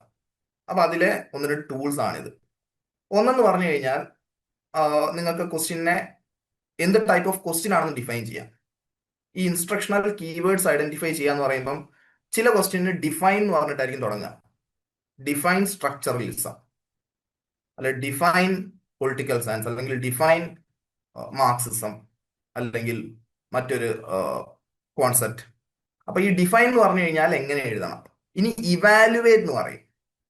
ഇവാലുവേറ്റ് എന്ന് പറയുമ്പോൾ ഡിഫൈൻ ചെയ്യുന്ന പോലെയല്ല നിങ്ങൾ ഇവാലുവേറ്റ് ചെയ്യേണ്ടത്. ഇനി മറ്റൊന്നാണ് കമ്പയർ. കമ്പയർ എന്ന് വെച്ച് കഴിഞ്ഞാൽ തന്നിരിക്കുന്ന കോൺസെപ്റ്റ്സ് ഏതാണോ അത് രണ്ടും തമ്മിലുള്ള സിമിലാരിറ്റീസും അതുപോലെ തന്നെ ഡിഫറൻസസും രണ്ടും നിങ്ങളുടെ ഉത്തരത്തിൽ ഉണ്ട് എന്നുള്ളത് ഉറപ്പുവരുത്തണം. ഓക്കെ. ഇനി ക്രിട്ടീക്ക് എന്നാണെങ്കിൽ, ക്രിട്ടീക്ക് എന്നുള്ളതൊന്നും പൊതുവെ അങ്ങനെ ചോദിക്കുന്നത് കണ്ടിട്ടില്ല. എന്നിരുന്നാലും അങ്ങനെ ആവുമ്പോൾ നിങ്ങൾക്ക് തന്നിരിക്കുന്ന കോൺസെപ്റ്റിനെ വിമർശിച്ചുകൊണ്ടുള്ള കാര്യങ്ങളായിരിക്കും നിങ്ങൾ എഴുതേണ്ടതായിട്ടുണ്ടാവുക. സോ എന്താണ് ഇവാലുവേറ്റർക്ക് വേണ്ടത് എന്നുള്ളത് ഈ കീവേഡ് മനസ്സിലാക്കുന്നതിലൂടെ നിങ്ങൾക്ക് എന്ത് ചെയ്യാൻ പറ്റും, ഏകദേശം ഒരു ഐഡിയ കിട്ടും. ആ കീവേഡ് മനസ്സിലാക്കി എന്ത് ടൈപ്പ് ഓഫ് ആൻസർ ആണ് ഇവാലുവേറ്റർ ഈ ചോദ്യത്തിലൂടെ എക്സ്പെക്ട് ചെയ്യുന്നത്. അത് കിട്ടിക്കഴിഞ്ഞാൽ പിന്നെ കുറെ കൂടെ നിങ്ങൾക്ക് ആ ഒരു ഉത്തരം എഴുതാൻ എളുപ്പമായിരിക്കും. ഇപ്പൊ കമ്പയർ എന്ന് പറഞ്ഞിട്ട് 2 കോൺസെപ്റ്റ് തരികയാണ്. കമ്പയർ എന്ന് പറഞ്ഞിട്ട് 2 കോൺസെപ്റ്റ് തന്നു കഴിഞ്ഞാൽ പിന്നെ അതിന്റെ സാമ്യതകൾ ഒരു ഓർഡറിൽ എഴുതുക, അതിന്റെ വ്യത്യാസങ്ങൾ എന്തൊക്കെയാണോ അതൊരു ഓർഡറിൽ എഴുതുക എന്നുള്ളത് നിങ്ങൾക്ക് വളരെ ക്ലിയർ ആയിട്ട് മനസ്സിലാവും. അതേ സമയത്ത് കമ്പയർ പറയുന്നിടത്ത് ഈ 2 കോൺസെപ്റ്റ്സിനെ ഒരുപാട് ഡിഫൈൻ ചെയ്ത് എഴുതിയത് കൊണ്ട് വലിയ കാര്യമില്ല. ഇവാലുവേറ്റർക്ക് വേണ്ട എന്താണ്, പേപ്പർ നോക്കുന്ന ആളെ സംബന്ധിച്ച് ഇതിന്റെ കൃത്യമായിട്ടുള്ള ഒരു ഉത്തരം എന്ന് പറഞ്ഞാൽ അവരുടെ സിമിലാരിറ്റീസും അതുപോലെ തന്നെ ഡിഫറൻസസുമാണ്. അപ്പൊ ആ കീവേഡ് ഐഡന്റിഫൈ ചെയ്യുന്നതിലൂടെ ഉത്തരം കുറെ കൂടെ അടിപൊളിയായിട്ട് എഴുതാൻ നിങ്ങൾക്ക് സാധിക്കും. ഇനി രണ്ടാമതാണ് ഏറ്റവും പ്രധാനപ്പെട്ട ഒരു കാര്യം ചോദ്യങ്ങളിലേക്ക് വരുമ്പോൾ. നേരത്തെ ഒരുപാട് ലേണേഴ്സ് ചോദിച്ചൊരു കാര്യമാണ് എത്ര പേജ് എഴുതണം, എത്ര സമയം കൊടുക്കണം. അപ്പൊ എത്ര പേജ് എഴുതണം, എത്ര സമയം കൊടുക്കണം എന്നുള്ളത് കൃത്യമായി പറയുകയാണെങ്കിൽ മാർക്ക് ബേസ് ചെയ്തിട്ടുള്ള ഒരു അനാലിസിസ് ആണത്. 2 മാർക്കിന്റെ ചോദ്യം നിങ്ങൾക്ക് 100% അറിയാമെങ്കിൽ പോലും നിങ്ങൾക്ക് അതൊന്ന് മാക്സിമം കിട്ടാൻ പോകുന്ന മാർക്ക് 2 ആണ്. ഓക്കെ. അതേ സ്ഥാനത്ത് 10 മാർക്കിന്റെ ചോദ്യം നിങ്ങൾക്ക് പകുതി അറിയുള്ളൂ എന്നുണ്ടെങ്കിൽ പോലും നിങ്ങൾക്ക് അത് എഴുതി കഴിഞ്ഞാൽ 5 മാർക്ക് കിട്ടും. സോ അറിയുന്നത് ഏറ്റവും കൂടുതൽ എഴുതുക എന്നതിനേക്കാളും മാർക്കിനനുസരിച്ച് ആൻസർ ചെയ്യുക എന്നുള്ളതായിരിക്കണം നമ്മുടെ സ്ട്രാറ്റജി. 10 മാർക്കിന് ചോദിച്ചു കഴിഞ്ഞാൽ 10 മാർക്കിന് ആവശ്യമായിട്ടുള്ളത് മാത്രം എഴുതുക. 2 മാർക്കിന് ചോദിച്ചു കഴിഞ്ഞാൽ 2 മാർക്കിന് ആവശ്യമായിട്ടുള്ളത് മാത്രം എഴുതുക. 20 മാർക്കാണെങ്കിൽ അതിനനുസരിച്ച്, 40 മാർക്കാണെങ്കിൽ അതിനനുസരിച്ച് എഴുതുക. സമയവും അതുപോലെ തന്നെ അലോക്കേറ്റ് ചെയ്യുക. ഇപ്പൊ 25 മാർക്കിന്റെ 4 ചോദ്യമാണ് നിങ്ങൾക്ക് കിട്ടുന്നതിരിക്കട്ടെ 3 മണിക്കൂർ സമയത്ത്. സോ ഈസിലി നിങ്ങൾക്ക് ടൈം അവിടെ ഡിവൈഡ് ചെയ്യാം. എങ്ങനെ, 180 മിനിറ്റ് ആണ് നിങ്ങൾക്ക് ലഭിക്കുന്നത്. സോ ഒരു ചോദ്യം എഴുതാൻ സ്വാഭാവികമായിട്ട് നിങ്ങൾക്ക് കുറഞ്ഞത് 45 മിനിറ്റ് എങ്കിലും ലഭിക്കും. ഇനി നിങ്ങൾ നേരത്തെ ആൻസർ എഴുതി കഴിഞ്ഞാൽ മറ്റേതെങ്കിലും ചോദ്യത്തിന് വേണ്ടി ആ സമയം ഉപയോഗിക്കാം. അപ്പൊ ആ ഒരു 45 മിനിറ്റ്സിനുള്ളിൽ എഴുതാൻ പറ്റുന്ന ഒരു ഉത്തരം തന്നെ വേണം നിങ്ങൾ എന്ത് ചെയ്യാൻ, ഫോം ചെയ്ത് എഴുതാൻ. അല്ലാത്ത പക്ഷം നിങ്ങൾക്ക് മറ്റു ചോദ്യങ്ങളിലേക്ക് ഒരു പക്ഷേ സമയം തികഞ്ഞില്ല എന്ന് വരും. അപ്പൊ അതുകൊണ്ട് ക്വസ്റ്റ്യന്റെ മാർക്ക് അനുസരിച്ച് മാത്രം ടൈം അലോട്ട് ചെയ്യുക. ആ മാർക്കിന്റെ മേലെ തന്നെ വേണം മൊത്തം എംഫസിസ്. ഇനി അങ്ങനെ നിങ്ങൾ ഇൻസ്ട്രക്ഷണൽ കീവേഡ് വെച്ച് എന്ത് ഉത്തരം എഴുതണം എന്ന് കണ്ടെത്തി, എത്ര എഴുതണം എന്ന് ഏകദേശം നിങ്ങൾക്കൊരു ധാരണയായിട്ടുണ്ടെങ്കിൽ ഇനി എങ്ങനെ എഴുതണം എന്നുള്ളതാണ് നോക്കേണ്ടത്. അതായത് ആൻസറിന്റെ സ്ട്രക്ചർ എങ്ങനെയായിരിക്കണം, ഒരു ഉത്തരം എങ്ങനെ എഴുതാം. ഒരുപാട് പരീക്ഷകൾ എഴുതിയവരായിരിക്കും ഇതിലെ എല്ലാ ലേണേഴ്സും. എന്നിരുന്നാലും ഒരുപക്ഷെ ചിലർക്കെങ്കിലും അറിയില്ല എന്നുണ്ടെങ്കിൽ അതിന്റെ ഒരു ബേസിക് ഒരു സ്ട്രക്ചർ ഞാൻ അവിടെ എക്സ്പ്ലെയിൻ ചെയ്യാം. ആദ്യം തന്നെ പറയാനുള്ളത് ഇൻട്രൊഡക്ഷനെ പറ്റിയാണ്. നിങ്ങൾ എഴുതാൻ പോകുന്ന ഒരു കാര്യം എന്താണോ ആ ഒരു ഉത്തരം, ഇപ്പം താല്പര്യമുള്ള ഒരു ചോദ്യമാണ് വന്നിട്ടുള്ളതെങ്കിൽ തന്നെ ആദ്യം ഇൻട്രൊഡക്ഷനിൽ എഴുതേണ്ടത് ആ ഒരു കോൺസെപ്റ്റിനെ പറ്റിയാണ്. എന്താണ് ഈ പറഞ്ഞിരിക്കുന്ന കാര്യം, ആ പറഞ്ഞിരിക്കുന്ന കാര്യത്തിന്റെ ഒരു ബേസിക് ഡെഫിനേഷൻ ഒക്കെ തന്നെ എഴുതി തുടങ്ങുക. ഇനി അതിലേതെങ്കിലും എക്സാമ്പിൾസ് നിങ്ങൾക്ക് ഉണ്ടെങ്കിൽ ആ എക്സാമ്പിൾസ് അത് ഉൾക്കൊള്ളിക്കുക. ഇനി അതായത് അതുപോലെ സിമിലർ ആയിട്ടുള്ള കാര്യങ്ങൾ ഉണ്ടെങ്കിൽ അതും ഉൾക്കൊള്ളിക്കുക. ഇനി സെക്കൻഡ് വരുന്ന ബോഡിയാണ്. ഈ ബോഡിയിലാണ് പ്രധാനമായിട്ട് ഈ മേൽ പറഞ്ഞിരിക്കുന്ന ഡെഫിനേഷനിലെ പരമാവധി കാര്യങ്ങൾ, അല്ലെ ചോദ്യത്തിൽ പറഞ്ഞിരിക്കുന്ന കാര്യങ്ങളെല്ലാം എക്സ്പ്ലെയിൻ ചെയ്യുന്നതും അതിന്റെ കൂടുതൽ എക്സാമ്പിൾസ് നിങ്ങൾ ഉൾപ്പെടുത്തുക. ഇൻട്രൊഡക്ഷനിൽ അതിന്റെ ബേസിക് ഡെഫിനേഷൻ കൊടുക്കും, ബോഡിയിലേക്ക് വരുമ്പോൾ നിങ്ങൾ അത് വളരെ നല്ല പോലെ എക്സ്പ്ലെയിൻ ചെയ്യുകയും അതിന്റെ കൂടുതൽ എക്സാമ്പിൾസ് കൊടുക്കുകയും ചെയ്യും. ഇനി നിർബന്ധമായിട്ടും വേണ്ട ഒരു കാര്യമാണ് കൺക്ലൂഷൻ എന്ന് പറയുന്നത്. കൺക്ലൂഷന്റെ പ്രത്യേകത എന്ന് പറഞ്ഞു കഴിഞ്ഞാൽ നിങ്ങൾ ആ എഴുതിയിരിക്കുന്ന ഉത്തരം മൊത്തം, ചിലപ്പോൾ 4 പേജ് എഴുതിയൊരു ഉത്തരമായിരിക്കും, അത് നിങ്ങളൊരു അവസാനം ഒരു 5 അല്ലെങ്കിൽ 8 വരിയിലേക്ക് ചുരുക്കേണ്ടതുണ്ട്. സോ മൊത്തം ആൻസർ എഴുതി വന്ന ഒരാളെ സംബന്ധിച്ച് അത് ഒരിക്കലും വലിയ ബുദ്ധിമുട്ടുള്ള കാര്യമല്ല, ആ ഒരു 8 വരികളിലേക്ക് ചുരുക്കുക എന്നുള്ളത്. സോ ആൻസർ എഴുതി വന്നു കഴിഞ്ഞാൽ ഏതൊക്കെ പോയിന്റ്സ് ഇൻട്രൊഡക്ഷൻ എടുക്കണം, ഏതൊക്കെ പോയിന്റ്സ് ബോഡിയിൽ നിന്ന് എടുക്കണം എന്നുള്ള രീതിയിലുള്ള ഒരു അണ്ടർസ്റ്റാൻഡിങ് നിങ്ങൾ ഉണ്ടാവുന്നില്ല എന്നുണ്ടെങ്കിൽ എത്രയും പെട്ടെന്ന് തന്നെ ഉണ്ടാക്കിയെടുക്കുക. അങ്ങനെ ആകുമ്പോൾ വളരെ എളുപ്പമായിട്ട് നിങ്ങൾക്ക് കൺക്ലൂഷൻ കംപ്ലീറ്റ് ചെയ്യാൻ പറ്റും. കൺക്ലൂഷന് വേണ്ടി ഒരുപാട് സമയം കളയേണ്ടതേ ഇല്ല. ഇന്ന കാര്യങ്ങളാണ് നമ്മൾ ഡിസ്കസ് ചെയ്തത്, ഇന്നതൊക്കെയാണ് ഇതിന്റെ റിസൾട്ട്, അല്ലെങ്കിൽ ഇന്നതൊക്കെയാണ് ഇതിന്റെ സാഹചര്യം എന്നുള്ള കാര്യങ്ങളൊക്കെ തന്നെ അതിൽ കൺക്ലൂഷനിൽ ഉൾപ്പെടുത്താൻ പ്രത്യേകം ശ്രദ്ധിക്കുക. അപ്പൊ ഇതായി കഴിഞ്ഞാൽ തന്നെ അത്യാവശ്യം നല്ല സ്ട്രക്ചേർഡ് ആയിട്ടുള്ള ഒരു ആൻസർ ആയി നമുക്ക് പറയാൻ സാധിക്കും. ഇനി ഏത് ചോദ്യം ആദ്യം എഴുതണം? ഓക്കെ, സ്ട്രക്ചേർഡ് ഉത്തരമൊക്കെ നമുക്ക് എഴുതാം. നമുക്ക് ഈ പറഞ്ഞ പോലെ ടൈം അനുസരിച്ച് അല്ലെങ്കിൽ മാർക്ക് അനുസരിച്ച് ടൈം അലോട്ട് ചെയ്യാം. പക്ഷെ ഏത് ചോദ്യം ആദ്യം എഴുതണം? അപ്പൊ ഇതിൽ ഒരുപാട് ക്വസ്റ്റ്യൻസ് നേരത്തെ വന്നു. അപ്പൊ അതിൽ എനിക്ക് പറയാനുള്ള ഒരു കാര്യം എന്ന് വെച്ച് കഴിഞ്ഞാൽ, നിങ്ങൾക്ക് ഏറ്റവും നല്ലപോലെ അറിയാവുന്ന കാര്യങ്ങൾ തന്നെ ഏറ്റവും ആദ്യം എടുത്ത് എഴുതുക. മേ ബി നിങ്ങൾക്ക് 4ാമത്തെ ക്വസ്റ്റ്യൻ ആണ് നല്ലപോലെ അറിയാമെങ്കിൽ 4ാമത്തെ ക്വസ്റ്റ്യന് നമ്പർ ഇട്ടിട്ട് ആ 4ാമത്തെ ക്വസ്റ്റ്യൻ ആദ്യം എഴുതുക. ഇനി അതിൽ തന്നെ സബ് പോയിന്റ്സ് ഉണ്ട്, അല്ലെങ്കിൽ സബ് ക്വസ്റ്റ്യൻസ് ഉണ്ടെന്ന് ഇരിക്കട്ടെ, 1, 2, 3. ആ 3 ലാസ്റ്റ് എഴുതുന്നതിനേക്കാളും എന്തുകൊണ്ടും നല്ലത് അപ്പോൾ എഴുതുന്നില്ല എന്നുണ്ടെങ്കിൽ 3 വെച്ചിട്ട് അവിടെ കുറച്ച് ഗ്യാപ്പ് വിട്ടേക്കുക. ആ ഗ്യാപ്പ് വിട്ടിട്ട് സപ്പോസ് നിങ്ങൾക്ക് എഴുതാൻ പറ്റുന്നില്ലെങ്കിൽ പേപ്പർ ഹാൻഡ് ചെയ്യുന്നതിന് മുന്നേ നിങ്ങൾ ഒരു ക്രോസ് ഇട്ടാൽ മതി. സുനിറാമൻ പറഞ്ഞിരുന്നത്. കാരണം ഈ 3 മാത്രം അപ്പുറത്ത് കൊണ്ട് എഴുതി കഴിഞ്ഞാൽ ഓൾറെഡി ഈ 2 പേര് എഴുതിയതിന്റെ മാർക്ക് ഇവാലുവേറ്റർ ചിലപ്പോൾ ഇട്ടുപോകും. പിന്നെ എല്ലാം കഴിഞ്ഞിട്ടായിരിക്കും അവസാനം 3 കാണുന്നത്. അപ്പൊ അവർക്ക് ഒരുപാട് മാർക്ക് ഇടണം എന്നുണ്ടെങ്കിൽ പോലും എന്തുണ്ടാവില്ല, അവർക്ക് ഇടാൻ നിർവാഹം ഉണ്ടാവില്ല. കാരണം ആ ലാസ്റ്റ് ഒരു പാർട്ട് മാത്രമുള്ളതിന് അതും കൂടെ ഒരുമിച്ച് വരുമ്പോൾ കിട്ടുന്ന ഒരു ഇമ്പാക്റ്റ് അല്ല ഒരിക്കലും അത് മാത്രമായിട്ട് ഒരു കഷ്ണം മാത്രം വേറെ എവിടെയെങ്കിലും എടുത്തു വെച്ച് കഴിഞ്ഞാൽ ഉണ്ടാവും. അതുകൊണ്ട് ഒരു ഗ്യാപ്പ് ഇട്ട് വെച്ചേക്കുക. എന്നിട്ട് ലാസ്റ്റ് എഴുതാൻ പറ്റുന്നില്ല എന്നുണ്ടെങ്കിൽ, ടൈം തികയുന്നില്ല എന്നുണ്ടെങ്കിൽ ജസ്റ്റ് കട്ട് ചെയ്താൽ മതി. അല്ലാത്ത പക്ഷം നിങ്ങൾക്ക് അവിടെ തന്നെ ആ ഒരു ആൻസർ കൂടെ കംപ്ലീറ്റ് ചെയ്യാൻ പറ്റും. സോ എല്ലാ ആൻസർ ഒരുമിച്ചാവുന്നത്, ഇപ്പം ഒന്നൊന്നും തുടങ്ങണം എന്നൊന്നും ഒരു നിർബന്ധവും ഇല്ല. നിങ്ങൾക്ക് അറിയുന്ന ചോദ്യങ്ങൾ തുടങ്ങാം. പക്ഷെ ആ തുടങ്ങുന്ന ചോദ്യം മൊത്തം ആ ഒരു ഒറ്റ ഫ്ലോയിൽ തന്നെ കംപ്ലീറ്റ് ചെയ്യുന്നുണ്ട് എന്നുള്ളത് പ്രത്യേകം ശ്രദ്ധിക്കുക. അറിയുന്ന അത്രയും തന്നെ എഴുതിയാൽ മതി. ഇനിയിപ്പം സപ്പോസ് പിന്നീട് ഓർമ്മ വന്നേക്കാം എന്ന് കരുതി ഗ്യാപ്പ് വിട്ടിട്ടുണ്ടെങ്കിൽ പോലും അത് ഓർമ്മ വരുന്നുണ്ടെങ്കിൽ എഴുതുക, അല്ലാത്ത പക്ഷം ജസ്റ്റ് ഒന്ന് ക്രോസ് ചെയ്താൽ മതി. അതായിരിക്കും എന്തുകൊണ്ടും ബെറ്റർ. അപ്പം ഏറ്റവും ഡീറ്റെയിൽ ആയിട്ട് അറിയുന്ന, ഏറ്റവും നല്ലപോലെ പഠിച്ചിട്ടുള്ള ഉത്തരങ്ങൾ തന്നെ ആദ്യം എഴുതണം. ഇനി ഏറ്റവും നല്ലപോലെ പഠിച്ചു എന്ന് എഴുതിയിട്ട് ഞാൻ പറഞ്ഞു 2 മാർക്കിന്റെ ചോദ്യമാണ് നമുക്ക് ഏറ്റവും നല്ലപോലെ അറിയുന്നതെന്ന് കരുതിയിട്ട് അത് ഒരു 5 മിനിറ്റിനപ്പുറം എഴുതിയതുകൊണ്ട് നമുക്ക് പ്രത്യേകിച്ച് കാര്യമില്ല. അല്ലെങ്കിൽ 10 മിനിറ്റ് കൊടുത്ത് അത് എഴുതിയാൽ തന്നെ ബാക്കിയുള്ള ചോദ്യങ്ങൾക്ക് നമുക്ക് ഉത്തരം എഴുതാൻ പറ്റുള്ളൂ. ഇനി നിങ്ങൾക്ക് 10 മാർക്കിന്റെ ചോദ്യം അറിയാം, അതൊരു മണിക്കൂർ എഴുതിയത് കൊണ്ടും കാര്യമില്ല. നമുക്ക് ബാക്കി ഒരുപാട് ചോദ്യങ്ങളുണ്ട്. ഈ 10 മാർക്കിന് ഏറ്റവും കൂടിപ്പോയാൽ നിങ്ങൾക്ക് 10 മാർക്കേ കിട്ടും. നിങ്ങൾ എത്ര നല്ലപോലെ എഴുതിയാൽ നിങ്ങൾക്ക് 10 മാർക്കേ കിട്ടുള്ളൂ. അതേ സ്ഥാനത്ത് മറ്റൊരു 10 മാർക്കിന്റെ ചോദ്യം നിങ്ങൾ ഒരു പകുതിയെങ്കിലും നിങ്ങൾ വിചാരിച്ചതിന്റെ പകുതിയെങ്കിലും നിങ്ങൾക്ക് എഴുതാൻ പറ്റി കഴിഞ്ഞാൽ അതിന് കണക്കായുള്ള ഒരു മാർക്ക് അവിടെ നിങ്ങൾക്ക് ലഭിക്കും. സോ അറിയാവുന്ന ചോദ്യങ്ങൾ പരമാവധി പെട്ടെന്ന് വളരെ സ്ട്രക്ചേർഡ് ആയിട്ട് എഴുതി തീർക്കുക. ഇനി മോഡറേറ്റ് കോൺഫിഡൻസ് ഉള്ള ചില ചോദ്യങ്ങൾ ഉണ്ടാവാം. വളരെ ഹൈ കോൺഫിഡൻസ് ഉള്ള ക്വസ്റ്റ്യൻസ് എന്ത് ചെയ്യണം, ഈ പറഞ്ഞ പോലെ പെട്ടെന്ന് പരമാവധി അറിയുന്ന അത്രയും കാര്യങ്ങൾ എഴുതി വളരെ സ്ട്രക്ചേർഡ് ആയിട്ട് ആൻസർ ചെയ്ത് തീർക്കുക. മോഡറേറ്റ് കോൺഫിഡൻസിലേക്ക് വരുമ്പോൾ നിങ്ങൾക്ക് ഒരുപക്ഷെ അത്ര എഴുതാൻ ഉണ്ടാവണം എന്നില്ല, പക്ഷെ എഴുതുന്ന കാര്യങ്ങൾ വളരെ ക്ലിയർ ആയിട്ടും പോയിന്റ്സ് കാണിച്ചുകൊണ്ടും കീ കോൺസെപ്റ്റ്സ് ഒക്കെ തന്നെ അണ്ടർലൈൻ ചെയ്തുകൊണ്ട് എഴുതുക. അങ്ങനെ ആകുമ്പോൾ ആ ഒരു ആൻസർ നോക്കുമ്പോൾ അറിയാം. ഇപ്പം 5 പേജ് എഴുതേണ്ട ഒരു ഉത്തരമായിരുന്നു എന്നിരിക്കട്ടെ, 3 പേജേ ഉള്ളുവെങ്കിൽ പോലും അവർ ഇവാലുവേറ്റർ നോക്കുന്ന ആ ഒരു പോയിന്റ്സ് ഒക്കെ തന്നെ നിങ്ങൾ അണ്ടർലൈൻ ചെയ്ത് കണ്ടിട്ടുണ്ടെങ്കിൽ നിങ്ങൾക്ക് വേണ്ട മാർക്ക് അല്ലെങ്കിൽ നിങ്ങൾക്ക് കിട്ടേണ്ട മാർക്ക് എന്തായാലും കിട്ടും. അപ്പം മോഡറേറ്റ് കോൺഫിഡൻസിലുള്ള ചോദ്യങ്ങളാണെങ്കിൽ പോലും അത്യാവശ്യം പ്രസന്റബിൾ ആയിട്ട് തന്നെ എഴുതി കഴിഞ്ഞാൽ അത് ഏറ്റവും നല്ലൊരു കാര്യമായിരിക്കും. ഇനി ലോ കോൺഫിഡൻസ് ആയിട്ട് നിങ്ങൾക്ക് അങ്ങനെ അറിയില്ല എന്നിരിക്കട്ടെ, ഇത് ലാസ്റ്റിലേക്ക് വെക്കുക. കാരണം ഇത് എഴുതി കഴിഞ്ഞാൽ നിങ്ങൾക്ക് ഒരുപക്ഷെ വലിയൊരു മാർക്ക് കിട്ടും എന്നുള്ളൊരു പ്രതീക്ഷ ഉണ്ടാവണമെന്നില്ല. അതുകൊണ്ട് തന്നെ ഹൈ കോൺഫിഡൻസും മോഡറേറ്റ് കോൺഫിഡൻസും തന്നെ ഏറ്റവും ആദ്യം ഫോക്കസ് ചെയ്യുക. ഇനി ഏറ്റവും ലാസ്റ്റ് നിങ്ങൾക്ക് കുറച്ചെങ്കിലും അറിയാവുന്ന ഉത്തരങ്ങളാണെങ്കിൽ അതിനൊരു ബേസിക് ഡെഫിനേഷനും ആ സ്ട്രക്ചറും കംപ്ലീറ്റ് ചെയ്യാൻ നോക്കുക. അതായത് ആദ്യം ഒരു ഡെഫിനേഷൻ കൊടുക്കുക, പിന്നെ അതിനെപ്പറ്റി അറിയുന്ന കാര്യങ്ങൾ ആ ബോഡിയിൽ നിങ്ങൾ ഇൻക്ലൂഡ് ചെയ്യുക, അതിന് ചെറിയൊരു കൺക്ലൂഷൻ കൊടുക്കുക. സ്ട്രക്ചർ തെറ്റിക്കുന്നില്ല എന്നുള്ള ഉറപ്പുവരുത്തുക. കാരണം ബോഡി എഴുതി തുടങ്ങിയ സോറി ഇൻട്രൊഡക്ഷൻ എഴുതി തുടങ്ങിയാൽ തന്നെ നിങ്ങൾക്ക് ബോഡിയിലേക്കുള്ള കുറച്ച് കണ്ടന്റ് കിട്ടും. ഇനി ബോഡിയിൽ കുറച്ച് എഴുതി കഴിഞ്ഞാൽ ഇത് രണ്ടും കൂടെ മിക്സ് ചെയ്ത് കഴിഞ്ഞാൽ നിങ്ങൾക്ക് കൺക്ലൂഷനും കിട്ടും. സോ ആ രീതിയിൽ പ്ലാൻ ചെയ്തിട്ട് വേണം ലോ കോൺഫിഡൻസ് തോന്നുന്ന ക്വസ്റ്റ്യൻസ് ഒക്കെ തന്നെ അറ്റൻഡ് ചെയ്യാൻ. ഇനി ബുള്ളറ്റ് പോയിന്റ്സ് എന്ന് കരുതിയിട്ട് വെറും ബുള്ളറ്റ് പോയിന്റ്സ് മാത്രം പരമാവധി എഴുതി വെക്കാതിരിക്കുക. ബുള്ളറ്റ് പോയിന്റ്സ് വെച്ച് കഴിഞ്ഞാൽ ഇവിടെ ഉദ്ദേശിക്കുന്നത് ഇപ്പം 5 പോയിന്റ് ഉണ്ടെന്ന് ഇരിക്കട്ടെ, ഒരു പോയിന്റ് എഴുതുക, അതിന്റെ താഴെ അതിനെ തന്നെ ജസ്റ്റ് ഒന്ന് എക്സ്പ്ലെയിൻ ചെയ്യാൻ പറ്റുകയാണെങ്കിൽ എക്സ്പ്ലെയിൻ ചെയ്യുക. ഇപ്പം മഴ ലഭിക്കാത്തതിന് 5 കാരണങ്ങൾ ഉണ്ട്. അതിന് ഡീഫോറസ്റ്റേഷൻ ഒരു കാരണമാണ്. ഡീഫോറസ്റ്റേഷൻ എന്താണ് ഡീഫോറസ്റ്റേഷൻ എന്നുള്ളൊരു 3-4 പോയിന്റിൽ എഴുതുക. ഇനി മറ്റ് പൊല്യൂഷന്റെ കാര്യങ്ങൾ ഉണ്ടെങ്കിൽ പൊല്യൂഷൻ എഴുതിയിട്ട് ഇന്ന പൊല്യൂഷൻ അതിനൊരു 3-4 ലൈൻ എഴുതി കൊടുക്കുക.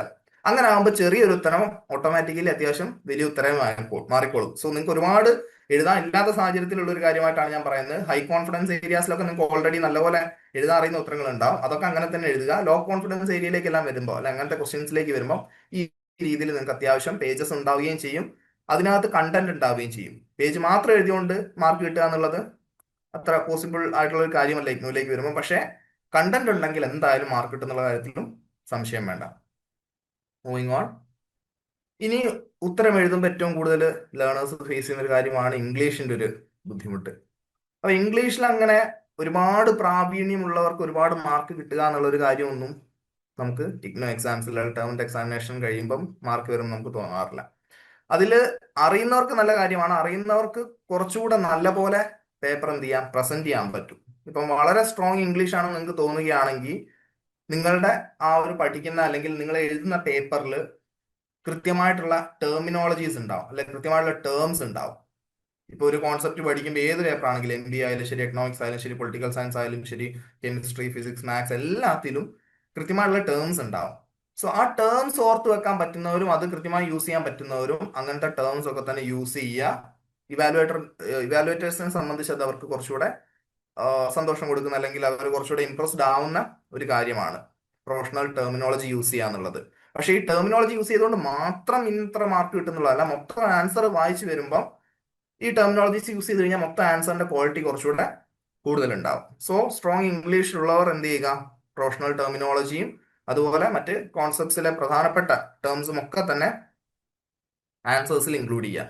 ഇനി മോഡറേറ്റ് ഇംഗ്ലീഷ് അറിയുന്നവരെ സംബന്ധിച്ച്, അതായത് ഗ്രാമർ ഒക്കെ ഓക്കെയാണ്, പക്ഷെ വൊക്കാബുലറി അത്ര ഇല്ലാന്ന് കരുതുന്നവരാണെങ്കിൽ, അതായത് ഇപ്പോൾ ഒരു വേർഡിന്റെ തന്നെ 2-3 സിനണിംസ് അല്ലെങ്കിൽ അതിന്റെ ഒരു ആന്റണിം ഒക്കെ തന്നെ അതിന്റെ ഓപ്പോസിറ്റ് മീനിങ് ഒക്കെ തന്നെ അങ്ങനെ കൃത്യമായിട്ട് അറിയാത്തവരാണെങ്കിൽ പോലും ഇംഗ്ലീഷും ഗ്രാമറും അത്യാവശ്യം യൂസ് ചെയ്യാൻ പറ്റുന്നവരാണെങ്കിൽ നിങ്ങൾക്കും നല്ല മാർക്ക് സ്കോർ ചെയ്യാൻ പറ്റും. പക്ഷെ നിങ്ങളുടെ ഉത്തരം ക്ലിയർ ആയിരിക്കണം. അത്യാവശ്യം ക്ലാരിറ്റിയോട് കൂടി തന്നെ എന്ത് ചെയ്യുക, ഉത്തരങ്ങൾ പ്രസന്റ് ചെയ്യാൻ ശ്രമിക്കുക. ഒരുപാട് ഈ പറഞ്ഞ പോലെ പ്രൊഫഷണൽ ടെർമിനോളജി ഒന്നും യൂസ് ചെയ്യണമെന്നില്ല.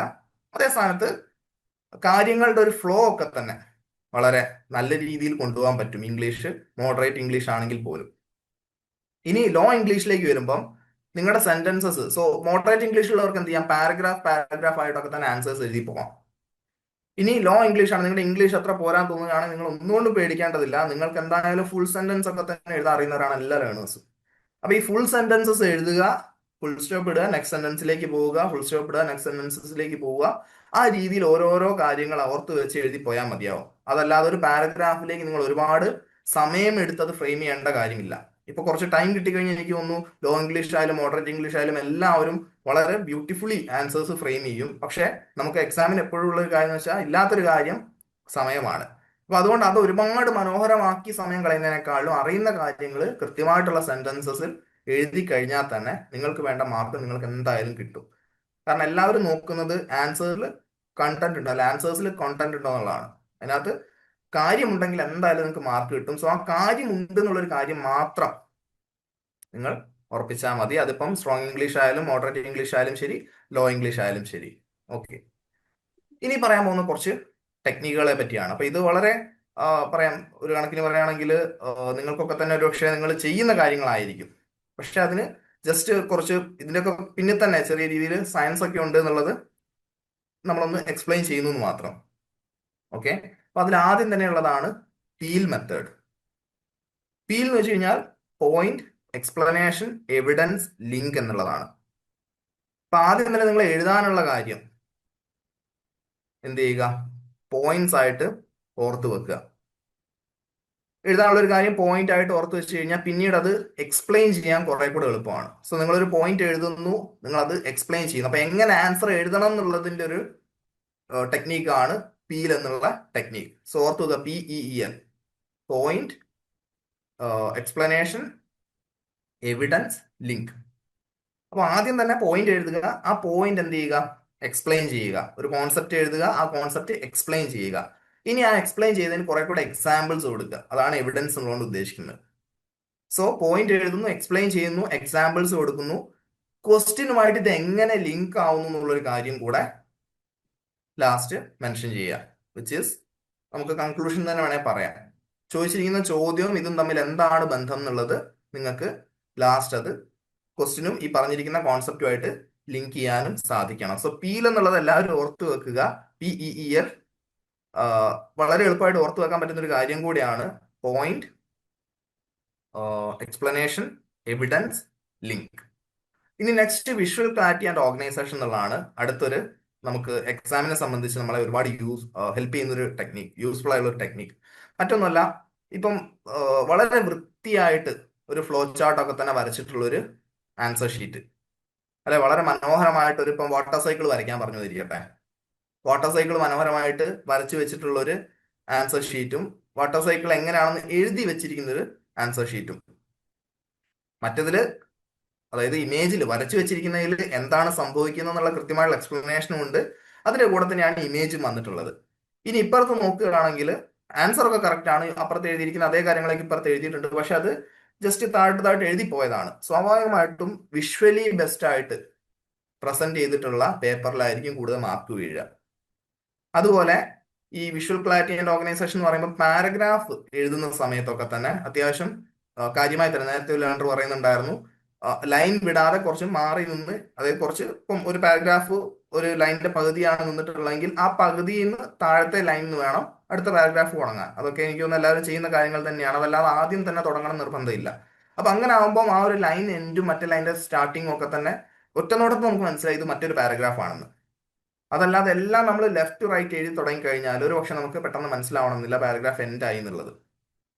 നോട്ടത്തിലും ഇന്നത് ഓരോരോ പാരഗ്രാഫ് ആണെന്നുള്ള ഒരു തോന്നൽ വരാൻ നമുക്ക് കുറച്ച് വൈകും. അതേ സ്ഥാനത്ത് ഒരിടത്ത് എഴുതി നിർത്തി അതിന്റെ നേരെ താഴേക്കുള്ള ലൈനിൽ വരിക, അവിടുന്ന് എഴുതി തുടങ്ങാം. സോ അങ്ങനെ ചെയ്യുകയാണെങ്കിൽ വിഷ്വലി അത് കുറെ കൂടെ നമ്മുടെ ഇവാലുവേറ്റേഴ്സിനെ ഇംപ്രസ് ചെയ്യുന്നുള്ള കാര്യത്തിൽ സംശയം വേണ്ട. പിന്നെ അണ്ടർലൈൻ ചെയ്യാനൊക്കെ തന്നെ സുനിറമൻ പറഞ്ഞിരുന്നു, അണ്ടർലൈൻ ചെയ്യുന്നുണ്ട്. സെയിം പെന്നുകൊണ്ട് തന്നെ അണ്ടർലൈൻ ചെയ്താൽ മതി, അതിന് മറ്റു കളർ പെൻസ് ഒന്നും തന്നെ യൂസ് ചെയ്യണമെന്നൊരു നിർബന്ധവും ഇല്ല. Coming to primacy and recency effect, ഇതിനെപ്പറ്റി എനിക്കൊന്ന് കുറെ ആൾക്കാർ ഒരു പക്ഷേ കേട്ടിട്ടുണ്ടാവാം.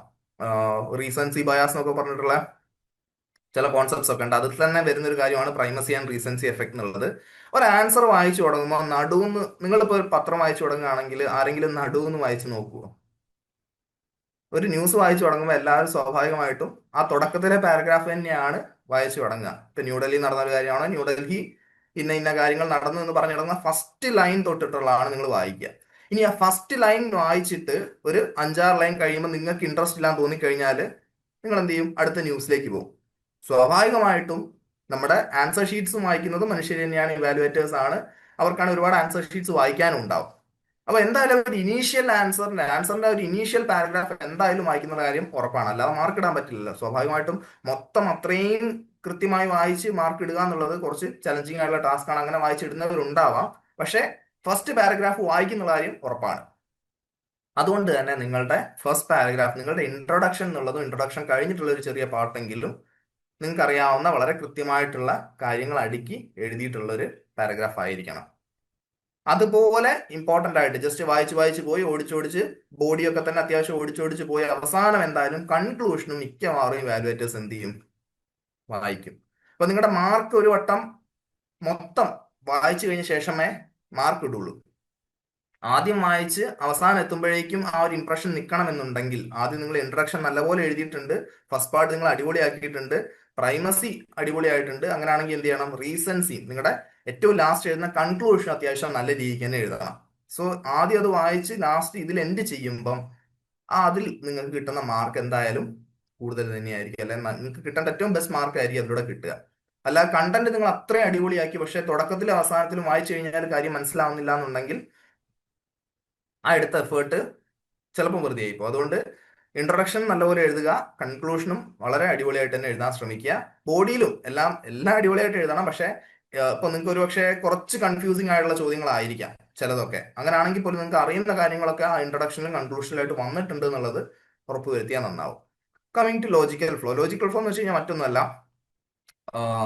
നമ്മളൊരു ആൻസർ എഴുതുമ്പോൾ അതിന്റെ ഇപ്പം ഹിസ്റ്ററിയിൽ 1700-ന്റെയും 1947-ന്റെ ഇടയിലും നടന്നിട്ടുള്ള ഇന്ത്യൻ സ്വാതന്ത്ര്യ സമരത്തെ പറ്റി എഴുതാൻ പറഞ്ഞു കഴിഞ്ഞാൽ നമ്മൾ ഒരിക്കലും 1947-1700-ലേക്ക് പോവില്ല. സ്വാഭാവികമായിട്ടും എല്ലാവരും എന്താ ചെയ്യുക, 1757 തുടങ്ങി 1764 മറ്റൊരു സമരം, 1857 ഇങ്ങനെ ഉണ്ടായി, അല്ലെങ്കിൽ 1905 ഇങ്ങനെ ഉണ്ടായി എന്ന് പറഞ്ഞ് ആ ഒരു ക്രോണോളജി, ആ ഒരു ഫ്ലോ നമ്മൾ ബ്രേക്ക് ചെയ്യുന്നില്ല. അതല്ലെങ്കിൽ നമ്മളിപ്പം 1700 തൊട്ട് എഴുതാൻ പറഞ്ഞിട്ട് 1800 തുടങ്ങി, പക്ഷെ അതിനിടയ്ക്ക് 1750 ഇങ്ങനെ ഒരു സംഭവം കൂടെ ഉണ്ടായിരുന്നു, എന്നിട്ട് നമ്മൾ പിന്നെ 1905 ഇങ്ങനെ ഒരു സംഭവം ഉണ്ടായി, പിന്നെ നമ്മൾ തിരിച്ചു പോയി, അയ്യോ മാറിപ്പോയി, 1845 ഇങ്ങനെ ഒരു കാര്യം കൂടി ഉണ്ടായിരുന്നു. അങ്ങനെ ആരും തന്നെ ആൻസർ എഴുതരുത്. അങ്ങനെ ഓർമ്മ വരുന്നതിന് മുന്നേ തന്നെ, അല്ലെങ്കിൽ നിങ്ങൾ എഴുതി തുടങ്ങുന്നതിന് മുമ്പേ അതൊന്ന് ജസ്റ്റ് അറേഞ്ച് ചെയ്യുക. നമ്മൾ ഓൾറെഡി പറഞ്ഞു എങ്ങനെയാണ് സ്ട്രക്ചർ ചെയ്യേണ്ടത് എന്നുള്ളത്.